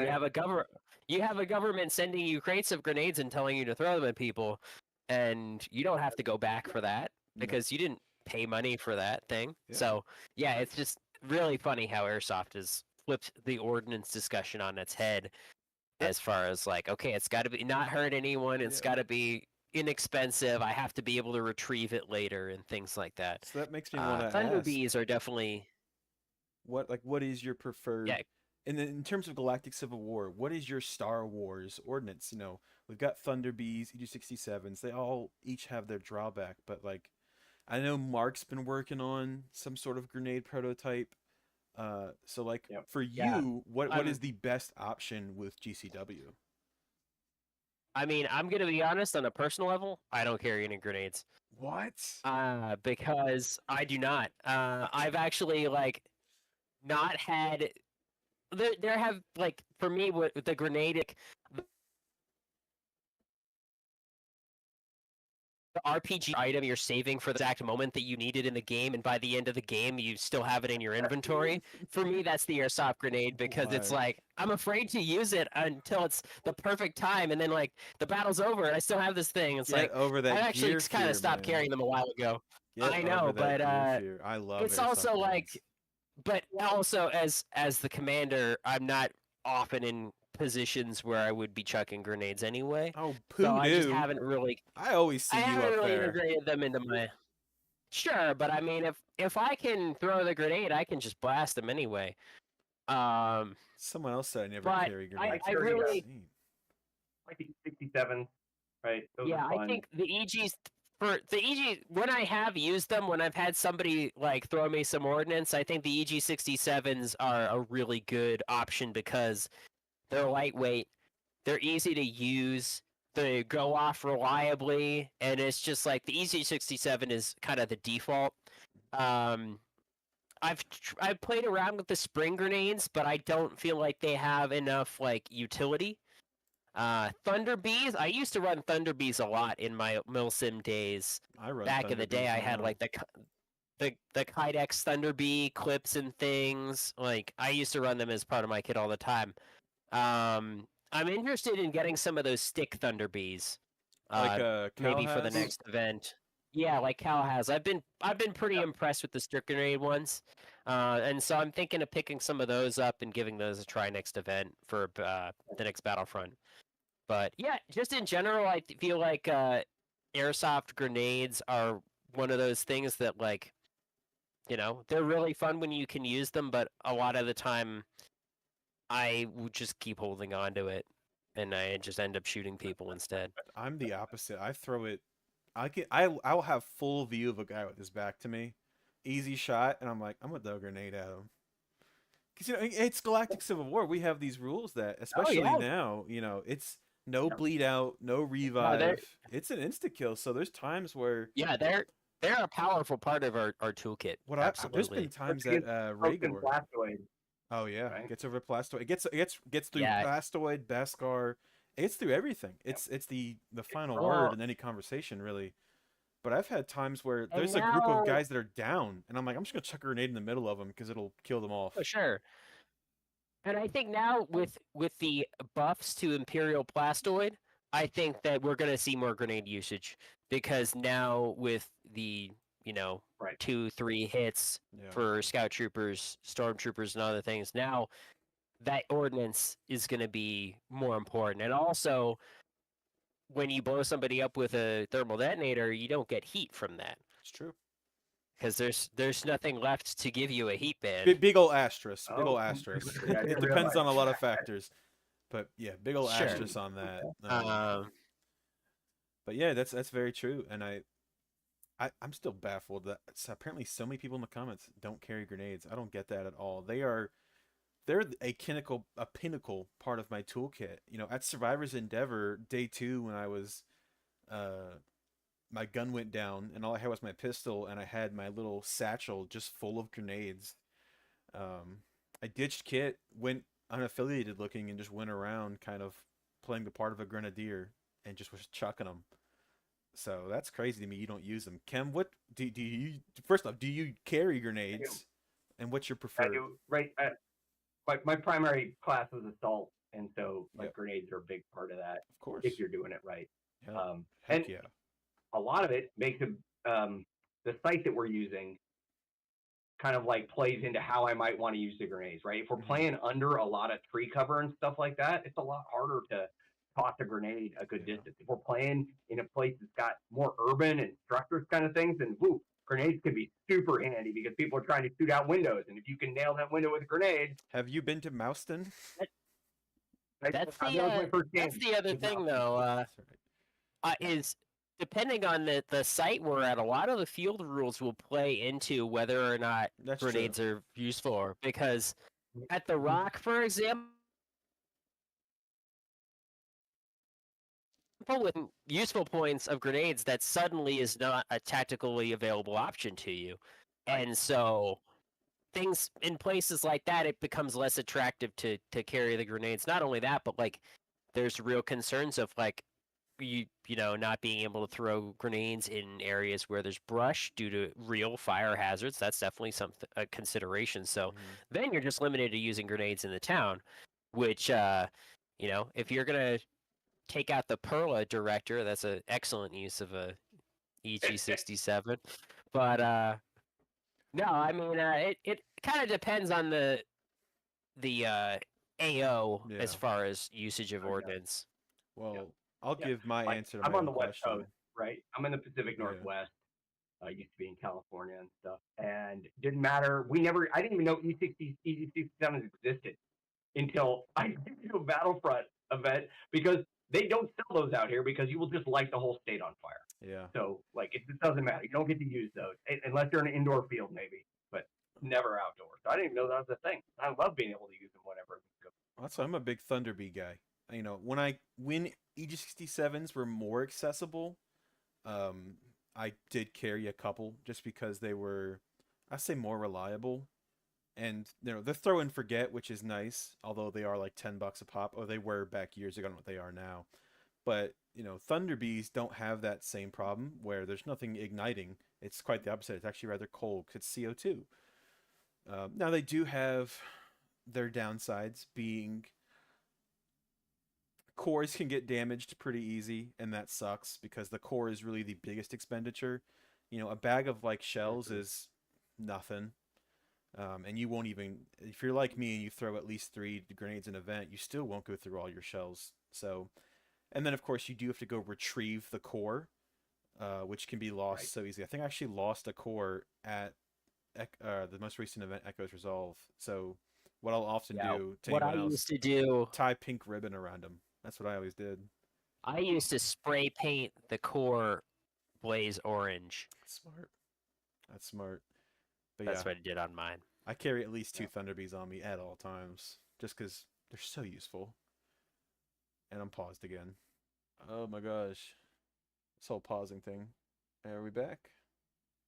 You're back. You're back. All right, cool. Let's keep You're back. talking about the kind of more combat focused aspect because I know a lot of people, you know, they love talking about kits and their production, but they also love talking about the combat aspect. So what I really want to do with you guys is kind of go class by class and get your thoughts on what you think would be the quintessential blaster for each side of that class. The so the rebel assault, the imperial assault, the unaffiliated assault. You know, if you think there is a quintessential blaster, but also one that's still effective, because I'm sure there's going to be an answer for anything, but I know most people, Right. despite this being a LARP first event, still want to be able to go toe to toe in combat and not feel like they're lacking. So I'm curious what you guys' recommendations would be. We'll start at the top with assault. You know, for the rebels, I think the answer's obvious. A good M4 with an A280 on it, can't beat that. Yeah. 828, 300. Yeah. right? Any of those very distinctive Rebel kits, absolutely. But what would be your recommended M4 purchase? Are your kits made for a specific brand or model? My So, kits are made to be just about anything. Mm-hmm. yeah, I mean, ultimately, mine are designed around the mil-spec style receiver, like the forged receiver style. And so when it comes to fitment, like pretty much any forged receiver style M4 is what things are going to fit over, simply because I can't go out and acquire all the different weird receiver sets that companies decide to make. But if they're based off of the normal dimensions, they're pretty much anything's going to fit.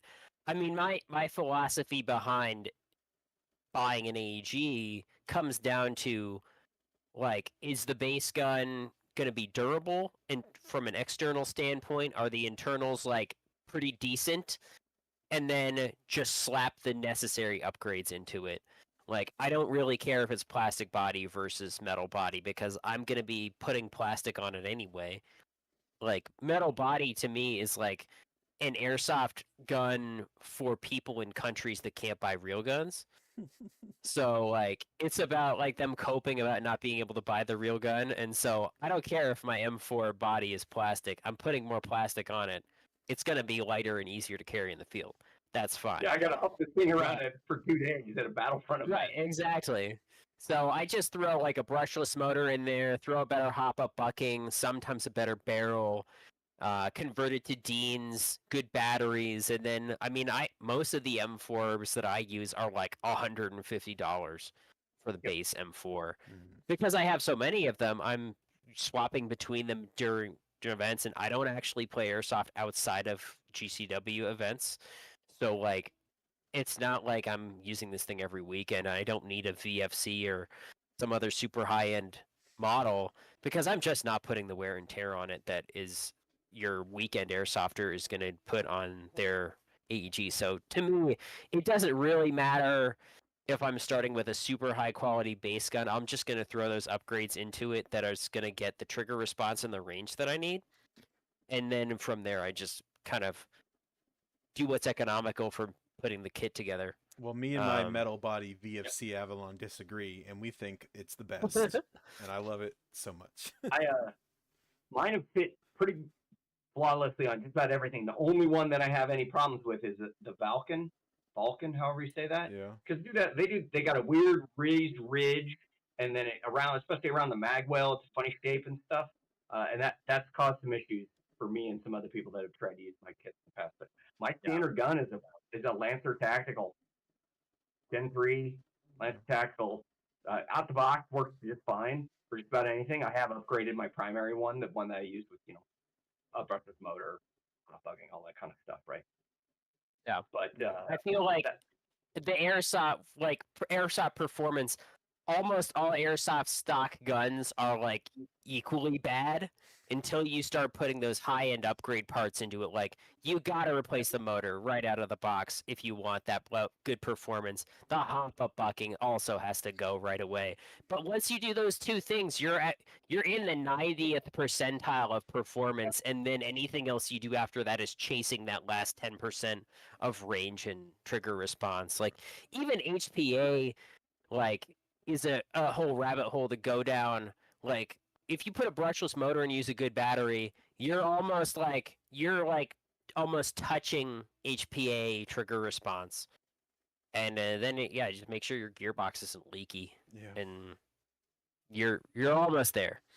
So what about that Imperial Assault player? We know the A280 is the Rebel go-to gun, and I think we mentioned earlier the DL20C. That's definitely like kind of the same deal. The go-to, I think. Yeah. Yeah, it's a go-to. Yeah, I mean, it's basically the Imperial A280 is kind of what I designed it as, because it's like, it's an equal in terms of performance. And I run an DLT20C often as my primary at events, and it's just, I love the feel of it, and it's very durable. And it's just like, yeah, but the cool thing about Rebels is Rebels and unaffiliated can kind of tap into the Imperial arsenal as they see fit, because You know, Yeah. those go missing all the time. Yeah. Like, where'd you get that? I don't know. I just found it. It fell out the Run back of the a speeder. E22, and I gotta say, like if I saw a squad of Imperials all with E22s, like that would look pretty darn impressive. Yeah. In the field, like I right? And think I've seen some Totally. more folks start to use them. So I think I would lean towards the E22 simply because I have been having ideas of turning a DL20C into an actual DMR platform to use. So I think it would be really neat to kind of have that DL20 acting as an actual marksman rifle. I know DMRs are a whole rabbit hole player that airsoft players can yeah, talk about for hours, but I think the E22 and DL20 are both great options for that assault player.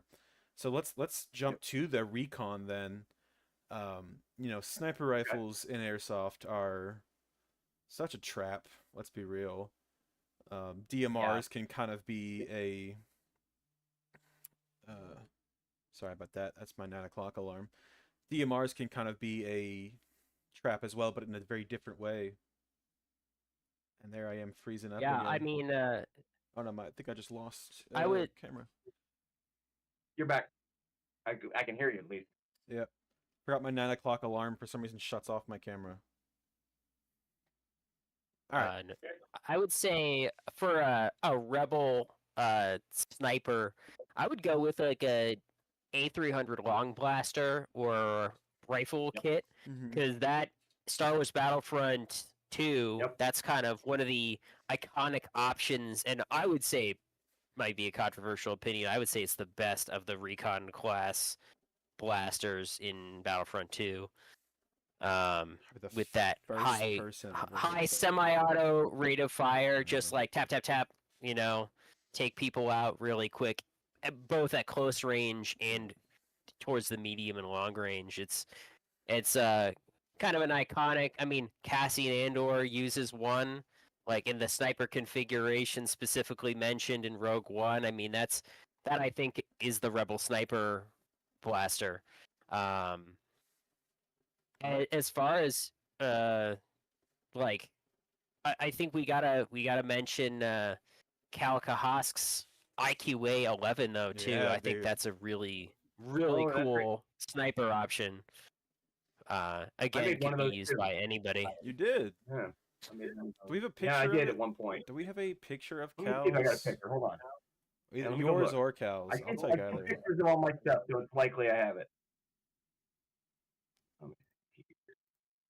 And I'm fairly well organized on my Yeah. But if we're saying not A300 and there. the IQA for Rebels, what would you be like your Imperial DMR? I think the DL20 obviously, but I know Yeah, we can only make I the barrel so long on that.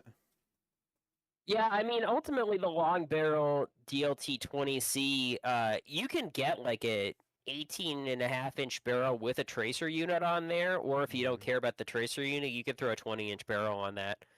But obviously barrel length in airsoft is kind of a fallacy. Like there's diminishing returns past 455 millimeters. But Right. yeah, I mean that's a great. A lot of our scout troopers run that with the longer barrel, and it's looks the part for sure for the Empire.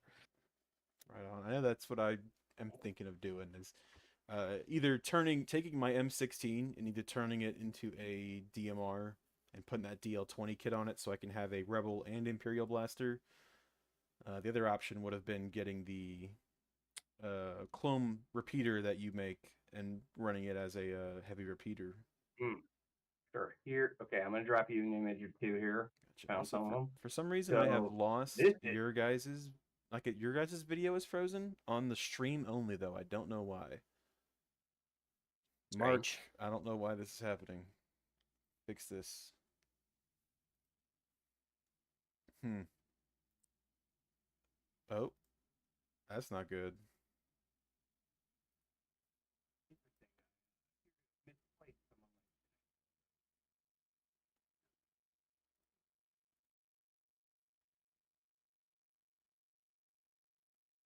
Now I'm just clicking around, messing stuff up.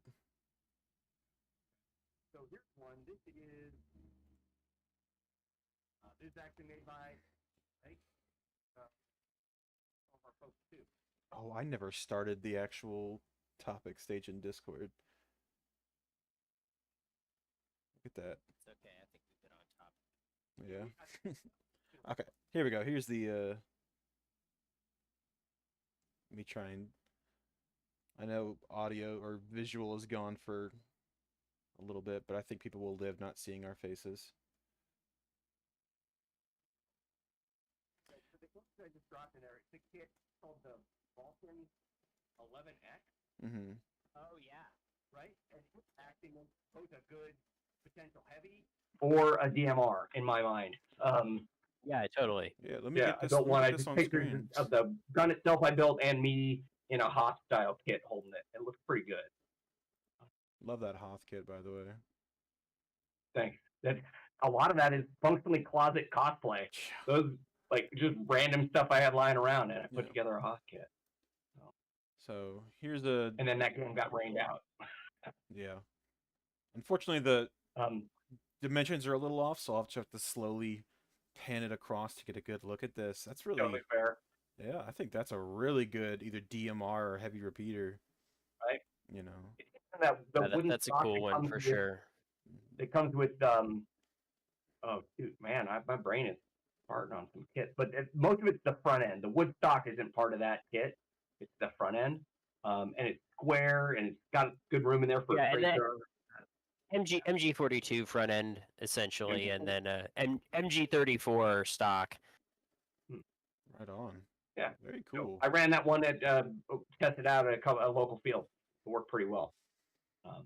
When I realized we didn't cover, you asked for unaffiliated for assault, Oh yeah. but we moved on before we talked Yeah. about it. And I have something in mind for that one for sure. The Briar's good. Oh yeah, the The Briar Westar M4. M5, right? That Yeah. one's really good too. Do I have a picture of the Briar M4 to put on screen for our unaffiliated? Do you got one on hand? Yeah. Yeah, let's. Cause I think you're right. The Briar M4 is like Let me drop you one. The quintessential pirate gun. yeah, that is a really good unaffiliated like assault class blaster. Yeah, it just I mean obviously the Pikes use they use like the VSS Venturas and they use the Yeah. A300 and all that stuff, but to me the Briar M4 is very much like pirate like boarding action kind of Yeah. short blaster.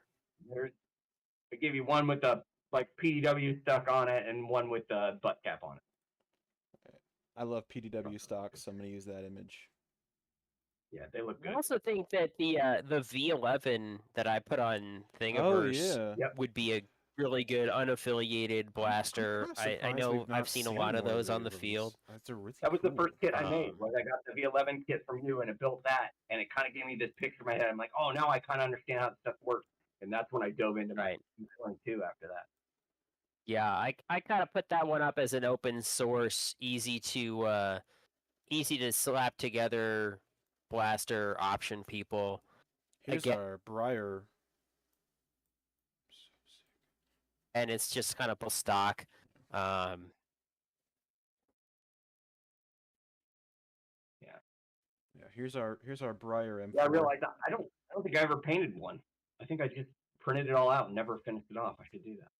But to all our Hut players and Black Suns and Pikes and any other scoundrel and scallywag out there, I think this is a really good blast that adds that unaffiliated look. You know, you're using something that's not mass produced for military use. You're using something that just has that very different but still very swarzy look to it. So I think the Briar's a great pick for that. What about the Recon? I know a lot of these options can go either way for Rebel or unaffiliated.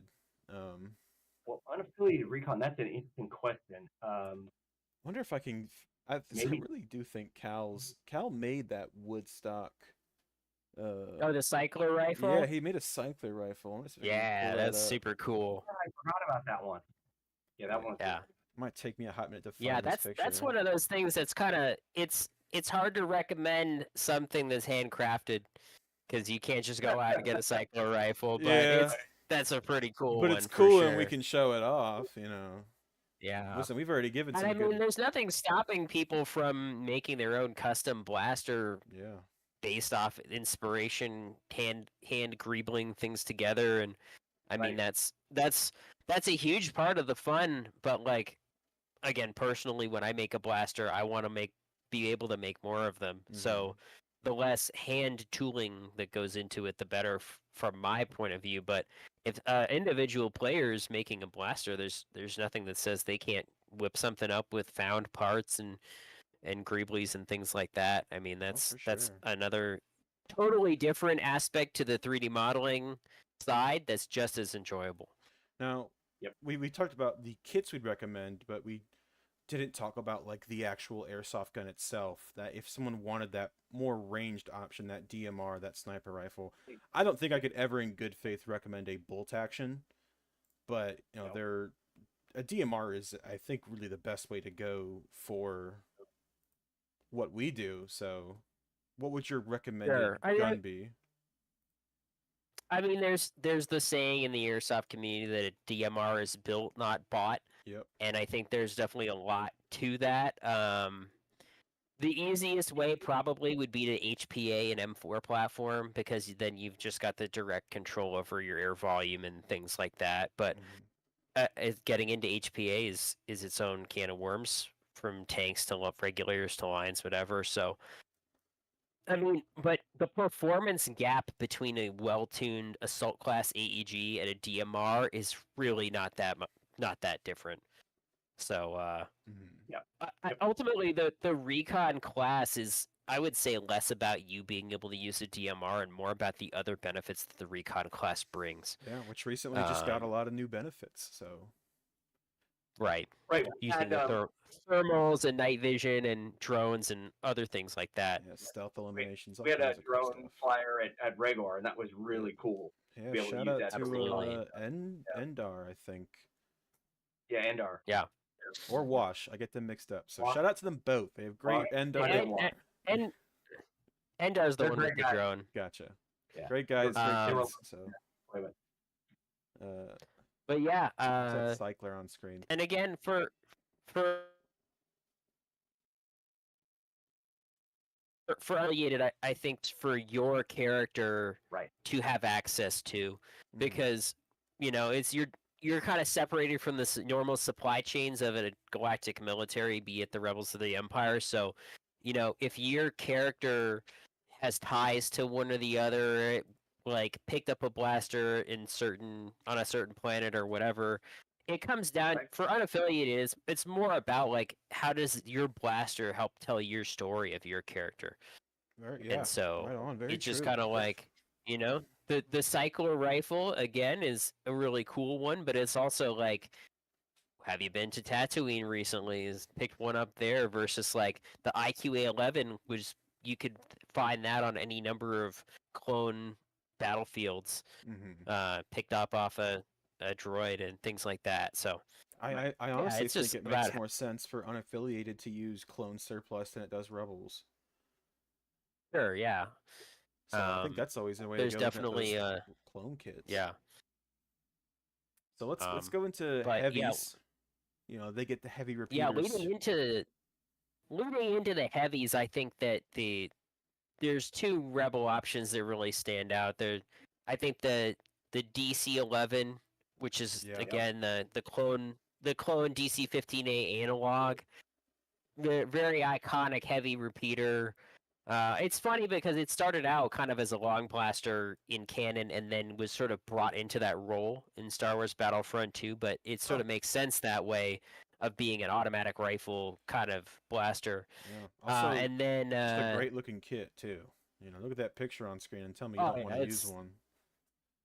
No, it's definitely iconic. I think silhouette that, believe it or not, the DC-11 is like a foot shorter than the DC-15A, so that gives you an idea of how hilariously large those clone blasters are. If you've ever seen at a convention clone trooper with one of those, it's like the DC-11 is bordering on unwieldy, but not quite.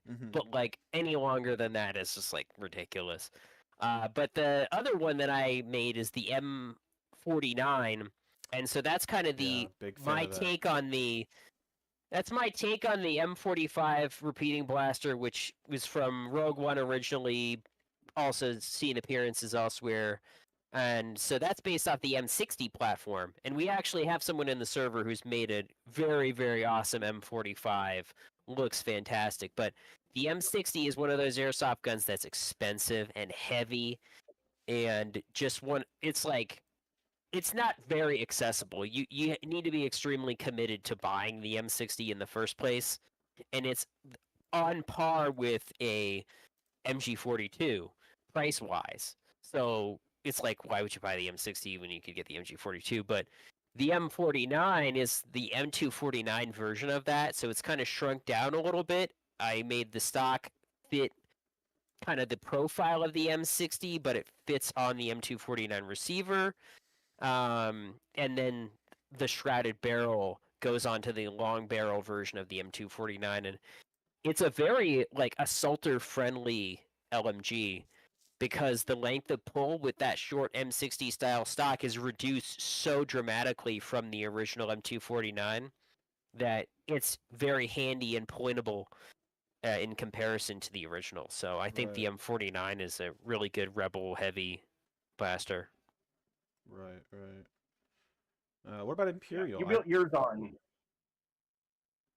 you built yours on a saw, right? You didn't build yours on a M60.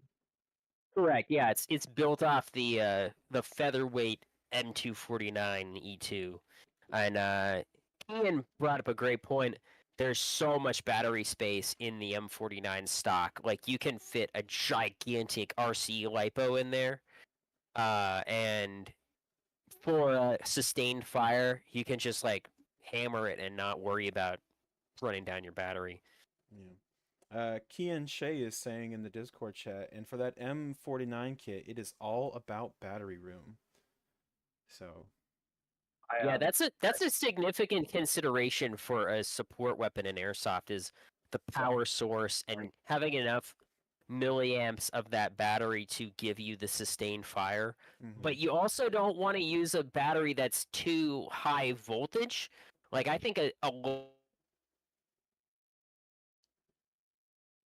large milliamp blaster because you want the rate of fire to be low enough that you're able to put down a good stream of fire without absolutely outrunning your magazines and just running dry really quickly. yeah, So a large 7.4 for a repeater is really good. very true, very true. Now for the Imperial heavy, the Vulcan once again the Vulcan 11, which I put up as a recon yeah, DMR, really easily becomes a heavy as For sure. well.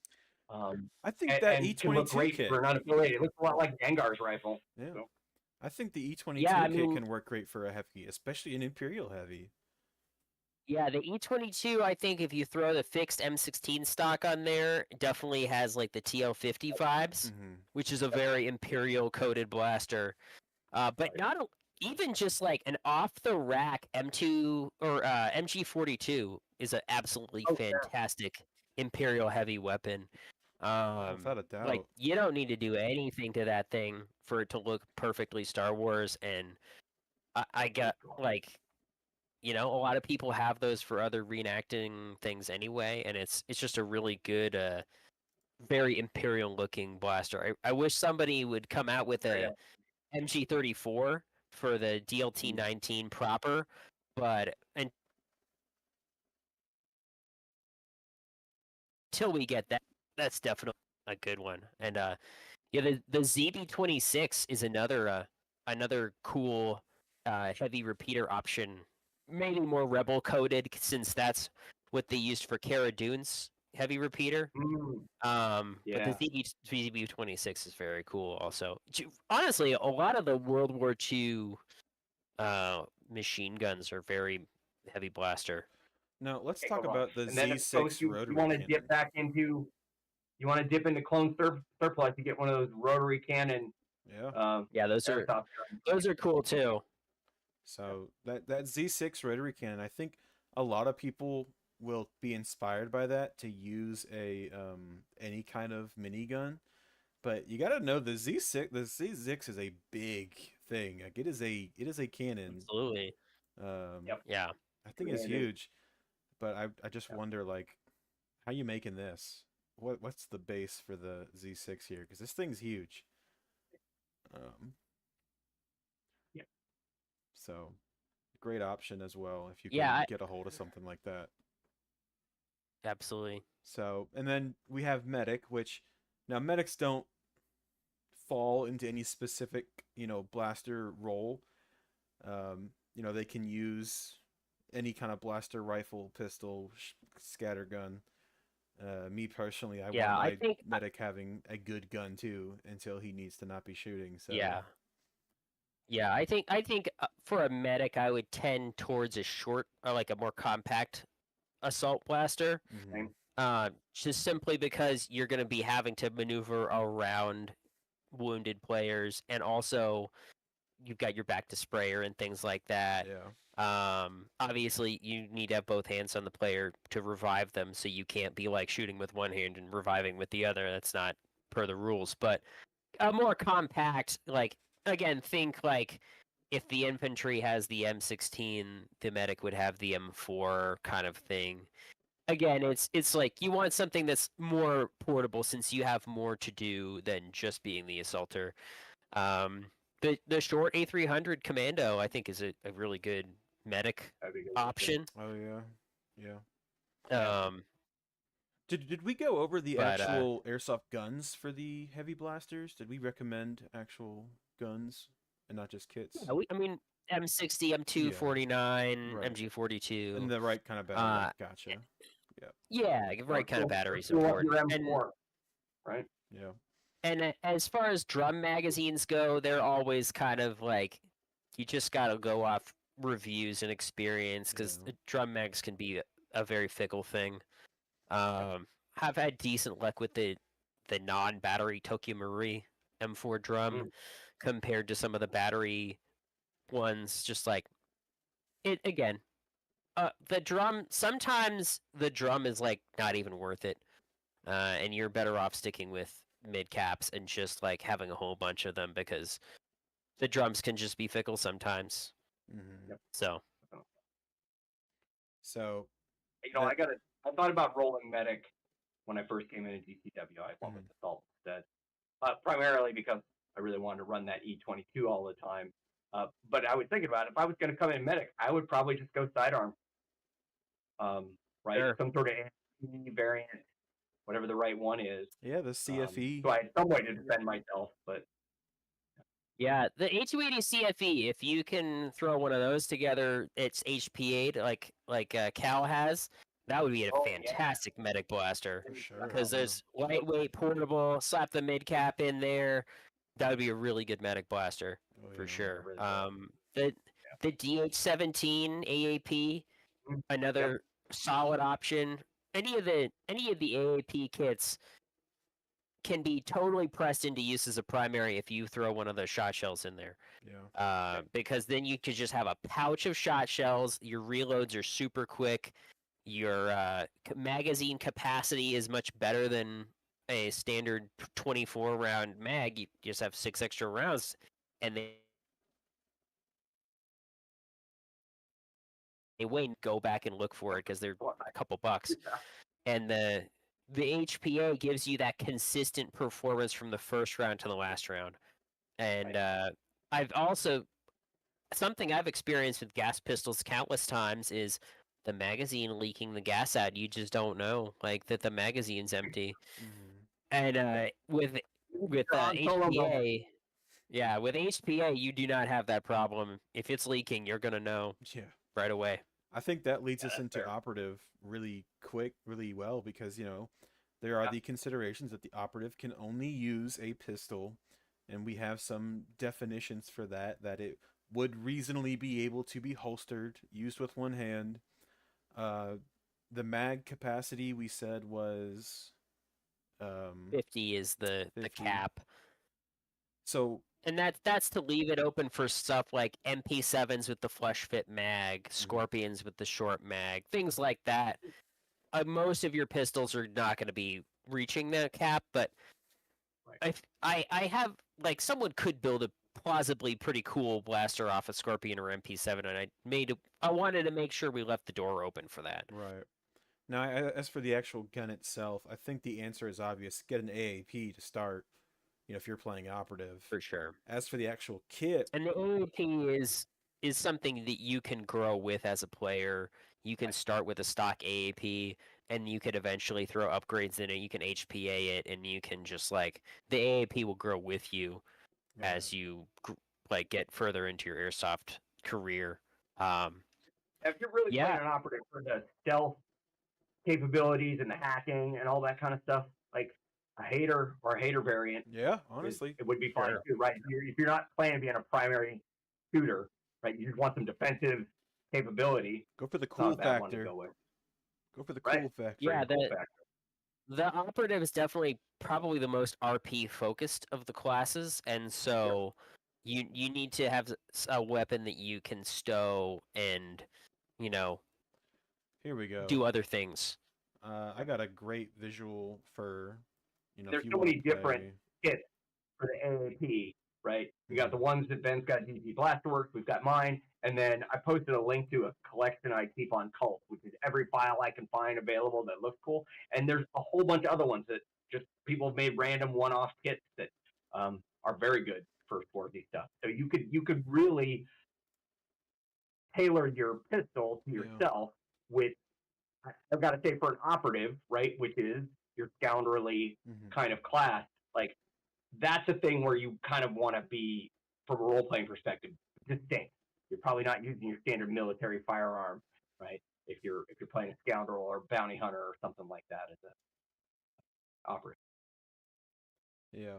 And we Andor gave us the Briar pistol, which I personally love, and if I was going unaffiliated operative, I think a Briar would be my first choice just for that cool factor. Yep. Um Sure. and Rebels, you have your DH-17, that Fleet Trooper blaster pistol. Imperials, Hmm. it's the SC-14. It's too obvious, it's too easy. Yeah. Um The guinea yeah. choice really Totally. is what it is. So Yeah. just right there, I think that's probably the easiest, I simplest one. use my sidearm is actually it's a kit that I didn't make. Somebody else made it, and I got it on Cult for Hmm. the 1313 pistol, which was made Oh yeah. for the unreleased Boba Fett RPG Right, that got yeah. canceled when Disney bought everything from Lucasfilm. It's a really cool design, and it's out there everywhere. And somebody made an airsoft version of it, and Hmm. I've modified that, and I use that as my primary sidearm. And that's on my list to redesign and basically make my own version of it. It was one of the first things I printed out when I got a 3D printer, and so since I know more now, I want to make my own of that one. But I like it because it feels very Star Warsy, but it also doesn't look like anything else. It's got kind of like the perforated barrel of the A180, plus like a rail on the top where you could attach a scope and a little mag in front of the trigger guard, kind of like the SR14, SC14. So Someone in chat just said, I want to see an RK kit for the AAP. Yeah, that'd be cool. what's the RK? My brain Frozen again. Yeah, fire. that's Master Pistol. Yeah. Oh, That that was. I mean, that's yeah, pretty that straightforward. yeah. It won't be as It's just skeletonized, but yeah, you it's can got do some weird skinny Yeah. bits that it would have to be an artistic interpretation of for sure. There's right. there's a lot of blasters out there that like there's no way they would plausibly like be able to function. And Right. so you just kind of have to the yeah, you just kind of have to make your own Yeah. interpretation of it. And even for the Mandos out there, there's Westar 35 kits, am I right?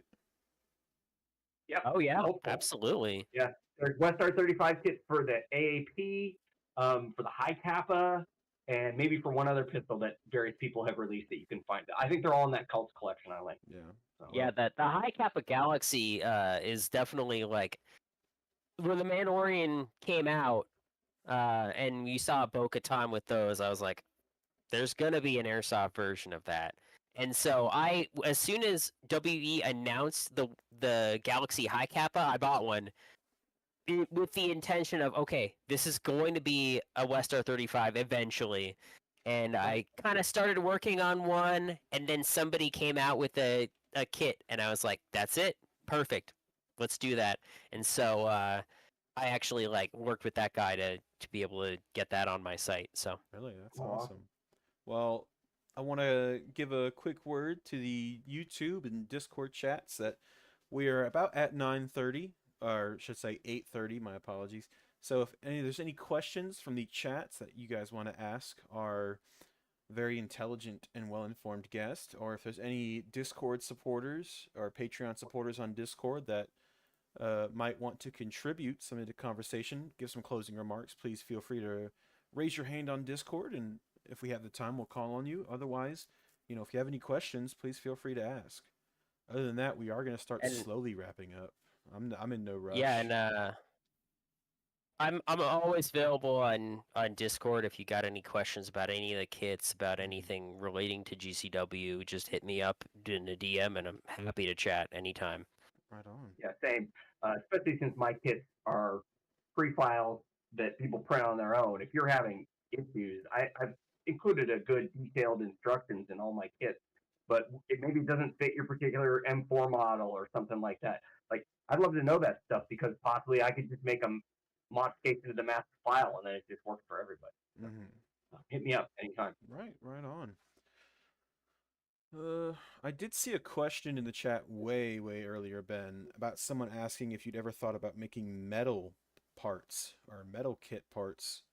And back this is Yeah, back when we were talking about real steel. may- So, maybe someday. I mean, I definitely would love to have a CNC machine, love to have my own machine shop, but that's so far outside my reach right now that I certainly can't make any promises. right. Uh, someday I would love to do that, but also like if you take a look at some of the other people who do CNC machine Yeah. blaster stuff, like Blaster Factory and all that, those prices are inaccessible for a lot of people. And I Yeah. think part of what makes 3D printing great is I can keep the cost down so that people can actually like get these things and use them. And also like that guy, the Blaster Factory guy, that's his full-time job. I have a salary 40-hour a week job and I do DT Blaster Works like as a side project Hmm. on the weekends and my days off. I mean, it's like you know, doing anything metalworking is an order of magnitude more difficult than Yeah. 3D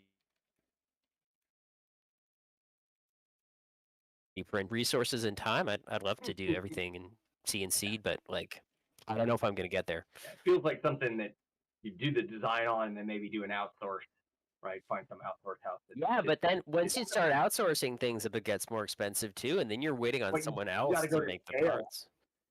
like Right, a lot of the custom lightsaber manufacturers do, right? They do it. They get the whole thing built. It's all outsourced, but then they do it at scale, and right, they still sell them for $400 or $500 a hilt. right. Right. Exactly. To me, it's more important to make the blasters accessible for new players that like where you can get a functioning A300 set up for you know $300 or something, 300 $400, and just like have it all ready and that's it, Yep. instead of okay the kit's $400 and then you have to buy the gun too, and Yeah. Right. just like things like that. And honestly like it's liberating to have all your production in house and not be waiting on Oh you yeah. know components and things like that. It's just and there are definitely metal components that I use. I use all sorts of metal hardware, both decorative and assembly wise. I have scope rings that I import for the kits. The red dot sights, I literally bought out the entire production run of the red dot manufacturer when they changed the design subtly, Hmm. to the point where I was like, oh, I'm worried I'm not be able to get those anymore. So I bought their U.S. warehouse out of their last Wow. stock of those scopes. So I've got enough of those for a while, but it's trying to keep everything in house just kind of streamlines things. Right on. Um, we are still wrapping up. We did have one more question much earlier in the chat asking if there was a document where all links and info for weapons is listed. Yes, we have the Pretty sure we beginner's do have one. buyer's guide. Yeah, we made the buyer's guide, which is How up to still date we it is. I haven't looked at it in a while. yeah we do need to go back and keep work. We got the entry level tier on there. We want to go back and get Right. the mid and high tier on there as well. So that's a living document that I think is pinned in the Discord welcome channel. We'll need to double check on that. But yeah, we have that. All right, guys. Before we get into wrapping up in our sponsor shout out, you guys have any closing remarks on blasters and their role in GCW and how they elevate your experience? Yeah, I mean, ultimately, I think the blaster is an extension of your costume and an extension of your character. And so when you make a choice on what blaster to buy, it should be something that kind of fits in with either where your character's been, where they're going, who they're fighting for. And there's a ton of options out there to personalize within the available kits, and there's always new stuff that people are working on, not just the two of us, but there's a whole internet community on people who have uploaded blaster designs and are making their own blasters. It's become a legitimate airsoft subculture, Mm-hmm. is the Star Oh Wars yeah. airsoft blaster. It's definitely a thing that a lot of people are contributing to. So I would just say, like, the blaster is an important part of your costume and character, and just kind of think on that while you're making that decision. Right on. Yeah. Kim? And certainly, if you're going to one of the Battlefront events, like your blaster, you're going to use your blaster a lot, Yeah. right? So you want to find one that's on a base gun that's comfortable for you, that you're good operating, right? So that's going to should play some sort of part into the kit that you decide to put on your blaster. I'm definitely very Princess and the Peak when it comes to my blasters, right? I want them to fit a very certain way and look a very certain way. So I think stuff like I don't use stock M16 grips on mine with the little finger extension on it. I find those crazy uncomfortable, right? So I take the motor out and swap the grip out, right? That kind of stuff. Um, find one you're going to be comfortable carrying all day. Yeah. Yeah. I'm a firm believer that rifles should have slings and pistols should have holsters, which doesn't always play in with the Star Wars aesthetic, right? A lot of the weapons you see in the movies and TV shows, they don't have slings at all, right? Pistols generally have holsters, but rifles don't have slings. But you're going to have to carry this thing around, and so having a sling, like that's an important thing to think about. Totally. Right on. And I'm frozen. So, yeah. So My rifle never goes down on the ground. It yeah. hangs from its sling, or I Yeah. unhook it and put it on the table. That is my when biggest getting pet peeve is when people put their rifles on the ground for anything. Especially when they're about to make a run for something. You know, medics are running to a person or someone's running for an objective, and they put their rifle down to do that. That baffles me. What are you gonna do when you get there and need to shoot somebody? So I'm a big believer in slings, and I'll tell you the For best, sure. most swarzy and best working sling I ever came across was actually in a like an additional strap that came with an old surplus butt pouch I bought. So don't be afraid to look in unorthodox places for a nice swarzy Oh yeah, sling. that's Yeah, Star Wars right I there. would Yeah. Yeah. I would say surplus leather AK slings are a really good option. That's fairly easy to adapt. SKS slings too. Yep. The cotton ones can be had for pretty cheap, and they've got the leather tabs on the ends. Fairly easy to adapt that to things as well.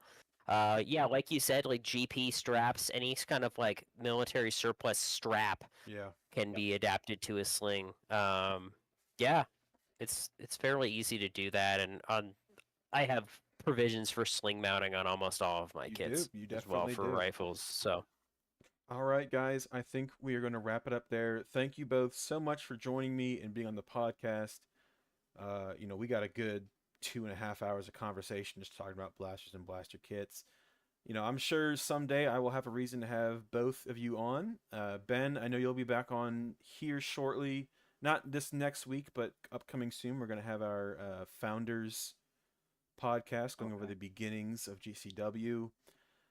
Looking forward, next week we're having a special recording, and I mean, I'm thinking, dang, this podcast is only 4 episodes long, and they've had 2 special recordings. Yeah, 'cause it's cool, and I like doing it. We're having Chris 6mm Mando on. He's gonna be a guest. Some might say he's the head honcho. Depends who you ask. Well, he's gonna be here joining me and Mark, and potentially we will be having the man behind the skirmish system himself. They will both be joining us Ooh, very on the cool. podcast to talk about Battlefront Mouston coming up this October. Super exciting. Can't wait to talk about it. So again, thank you both I so might much. ticket. Yep. Get your We'll tickets. see you guys there. All right. And for our Yeah, we will. Patreon supporters, I want to say thank you to Dak Ferrix. What is this name? This is Dax Theron, not Dax Theron. Oh, not Zeb Corrales. Okay. Thank you, not Zeb Corrales. Lieutenant Odo Tadano, Blue Leader, our newest promoted rebel officer. Ambrose Stargazer, Crix Haran, Lieutenant Kian Shea, Lieutenant Raptus, our gold leader. Thank you both so much, or not you both, thank you all of you for being a Patreon supporter of GCW. Your money doesn't go to me, doesn't go to the podcast. It goes to the GCW coffers into making this event better, into expanding us into greater horizons. And that is where we're going to end. See you next time, and thank you for being you.